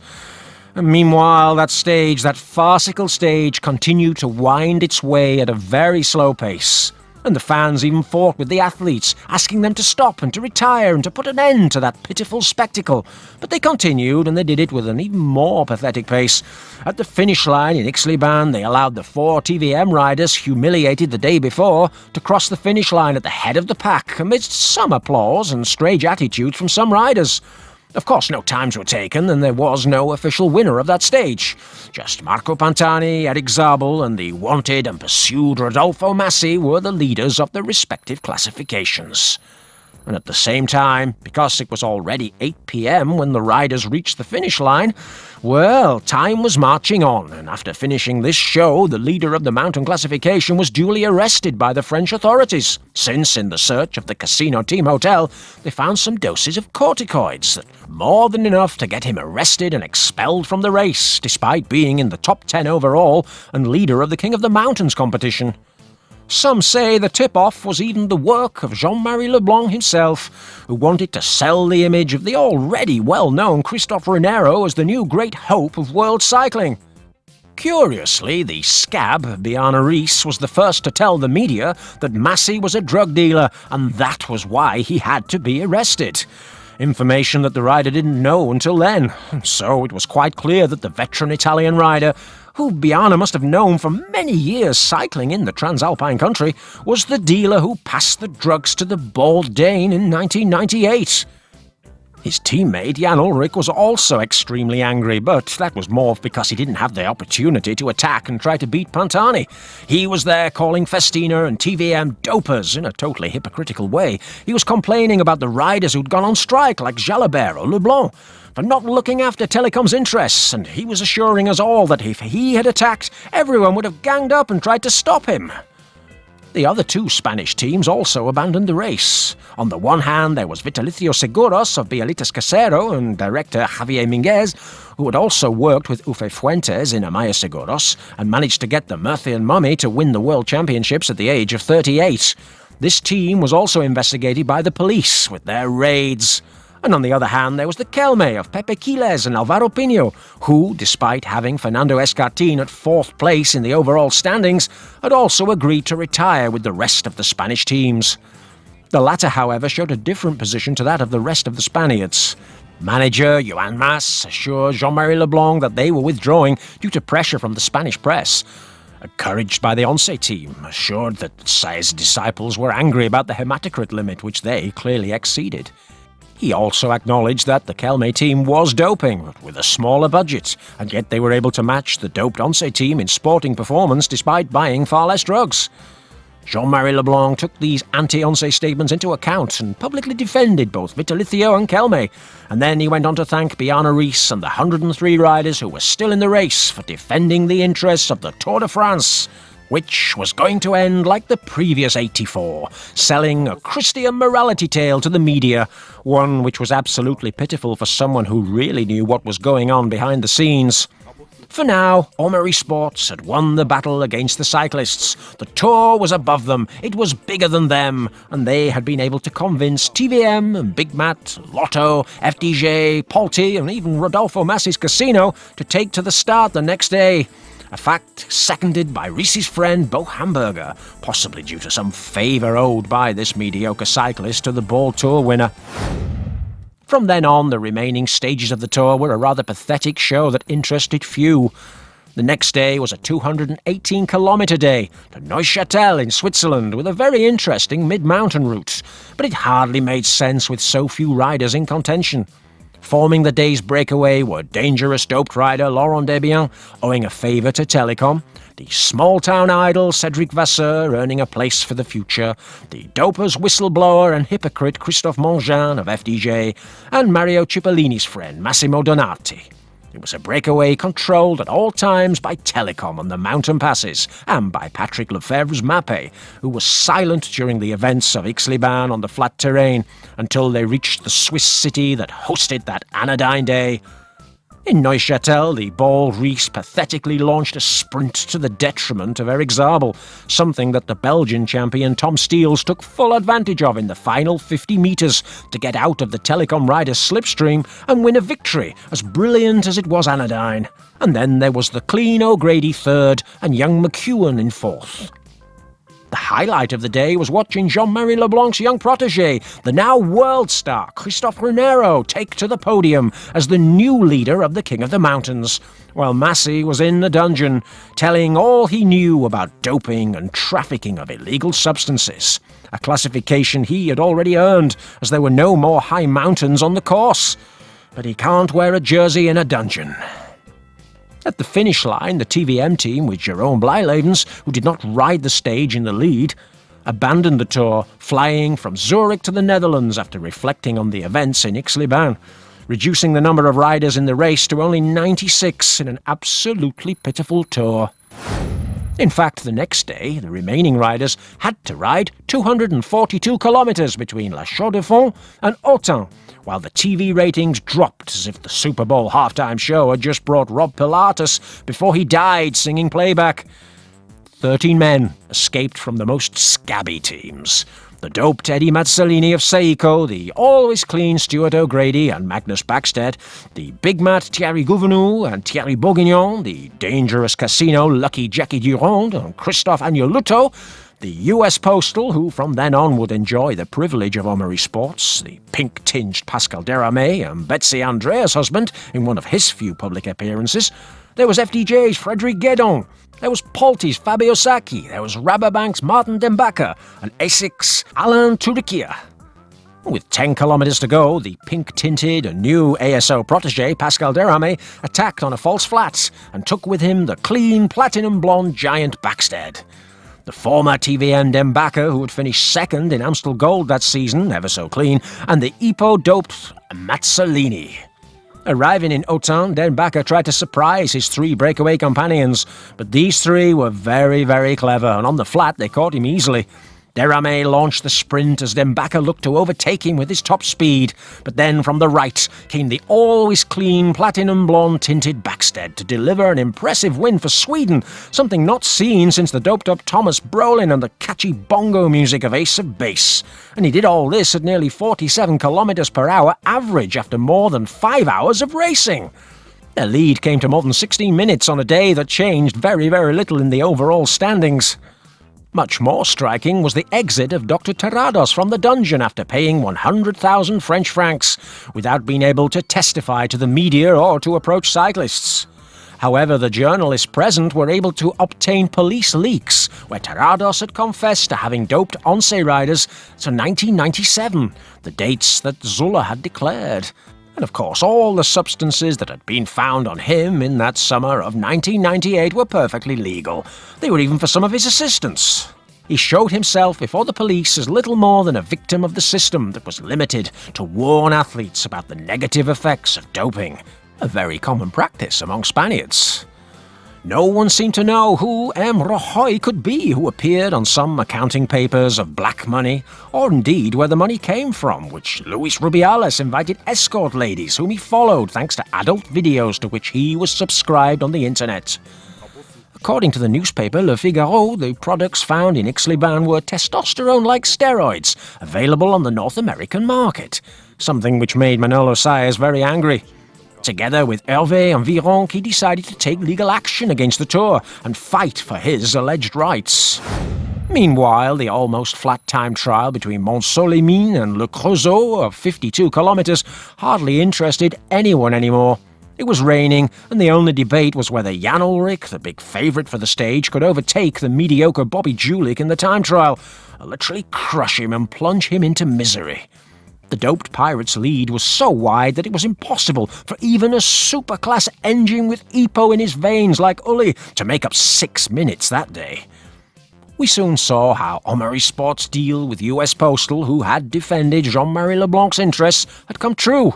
If in Corrèze tugboat had flown, this time it was the Pole Dariusz Baranowski who was literally crushing the stopwatch with an impressive time of 1 hour and 7 minutes, beating all those who had gone out before him. Riders like Bjarne Riis, with the goal of lying to the press, going clean for these last few days, and getting his job as director for the coming years, were making fools of themselves by being light years away from the Polish letter carrier. Jan Ullrich fulfilled the predictions and quickly took first place at the first intermediate checkpoint, 27 seconds ahead of Julich in his aerodynamic helmet and 49 seconds ahead of Pantani, wearing a cap similar to that of number 1 on that rainy day, and then possibly with the same material that he had worn in Lugano 2 months earlier. Ullrich continued to show all his power to reach the finish line after almost overtaking the whoremonger Bogart with an impressive time, 3 minutes better than Baranovsky, at an average speed of almost 49 kilometers per hour in the rain. A third stage win for Ulle, who, even in a sorry state during the full season, had brought out his dope and his class to shine in this Tour de France. The mediocre Julich showed the impressive chemistry he had enjoyed in that edition of the Grand Boucle, arriving in second place just 1 minute behind Ulle after an impressive effort. The Elephantine rider arrived bald and sprinting for the finish line with an impressive time for him, beating Baranovsky's records and losing only 2 minutes and 35 seconds to Ulle, much less than the 10 minutes he'd previously lost to Indurain. The number 1 thus fairly overtook the mediocre Cofidis rider who, even so doped to the gills, managed to become the second American rider after Greg LeMond to reach the podium in Paris. Oh please, let this Tour de France finally end. And it ended, with the famous stage, or rest day, in Paris, a stage in which the crybaby Erlo and the dangerous Russian of US Postal, Ekimov, tried to spring a surprise with a duo attack with 12 kilometers to go. But Telekom wanted the win for Zabel, and on the final lap of the Champs-Élysées circuit they caught the two doped riders. Jalabert brother tried to give a win to dedicate to Laurent, but the Germans came at him like angry wolves and he was caught before he passed the Louvre. The oh-so-clean Magnus Backstedt was beautifully placed on the last corner to help his oh-so-clean friend O'Grady, but again at the last minute Tom Steels would pull off an impressive win, coming back from the doped Hincapie, the always clean Aussie and his compatriot McEwen to take an incredible victory in Paris. The guy who had been kicked out of the Tour the year before for being an aggressor was now the best sprinter in the peloton, and he climbed atop the podium in Paris. The big loser of that day, and who left this Tour with 0 stage wins, was Erik Zabel, but he climbed back onto the podium with his son Rick as winner of the green jersey, one which few others had fought for in this edition. For his part, the already world star Christophe Runero finished an incredible 4th in the overall classification of the Tour, and he climbed atop the podium in Paris as winner of the King of the Mountains at only 24 years of age. Years later, his teammate and party animal Philippe Gaumont would say in his autobiography that Runero was an EPO addict, and in that 98 Tour he'd gone from low to high doses until he looked like a zombie on a bike. Of course, the doped Cofidis team, with the mediocre Julich 3rd, the new world star Runero 4th, and the Swiss guinea pig 7th, had swept the team classification, and they all climbed together onto the podium in Paris. And to top it off, the coke addicts Pantani and Ullrich accompanied that mediocre gringo onto the final podium, with the bald man with a dyed blonde goatee, lest the police analyse the little hair that he had left on his body, in case he tested positive in an anti-doping control, something that the entire Mercatone team also did when they all dyed their hair blonde, supposedly in homage to the yellow of their leader Pirates champion jersey. Well, it all added up to be a very strange Tour. A Tour that had essentially finished days earlier in Aix-les-Bains, and in which only 96 riders reached the finish line. A Tour without the Festina team, and with teams escaping from the police, and drug traffickers being swept up and arrested. And just weeks later, the fallen on the Obisque Casagrande won the Classico in San Sebastian and ended up being expelled by the Cofidis team after his positive for doping in Romandy and Trentino, which removed the credit scammers from the whitelist of Omri Sports. And then there were more police searches at the headquarters of Alain Bondu's team, which is why Julich and especially Runero never shone again in the Tour de France. Jan Ullrich never got over the blow of the Galibier, and he became something of a second-class rider who, only outside the Telekom team, was able to reign again in the world of cycling. And Marco Pantani, in 1998, was on Mount Olympus, but few paid attention to his double triumph in the Giro and the Tour. He had had the chance to become a legend, and he could have signed for the very powerful Mappe team of Giorgio Squinzi, who had denounced him for the events of Lugano against Pavel Tonkov. But at the same time, they offered him a large amount of money to defend the interests of that multinational construction company. But Pantani said he preferred to continue advertising supermarkets with his little group of friends, and he ended up digging his grave with his coke addict girlfriend and his anti-establishment rebellious character. Bjarne Riis achieved his goals, and after retiring in 1999, he became the director of one of the most dangerous teams that ever won the Tour de France, the ineffable CSC of dopers like Tugboat or Classico Mano Luigi. Manolo Saez decided to approach Inverbruggen's UCI and fight Jean-Marie Leblanc from afar, claiming that although they had not beaten Omri Sports, they had at least stuck their finger up the arse of the Tour de France. And thus began a fight for diplomatic immunity to be able to dope as before, with some teams being sympathetic to the Tour de France, such as Roger Leger's new Crédit Agricole, and others were more sympathetic to the UCI, such as Saez Once. Jean-Marie Leblanc was willing to do anything so that people would forget the events of 1998. And he assured everyone that a new clean cyclist would appear to show that the new softer routes and shorter time trials that still remain to this day would ensure that we would see a clean super champion.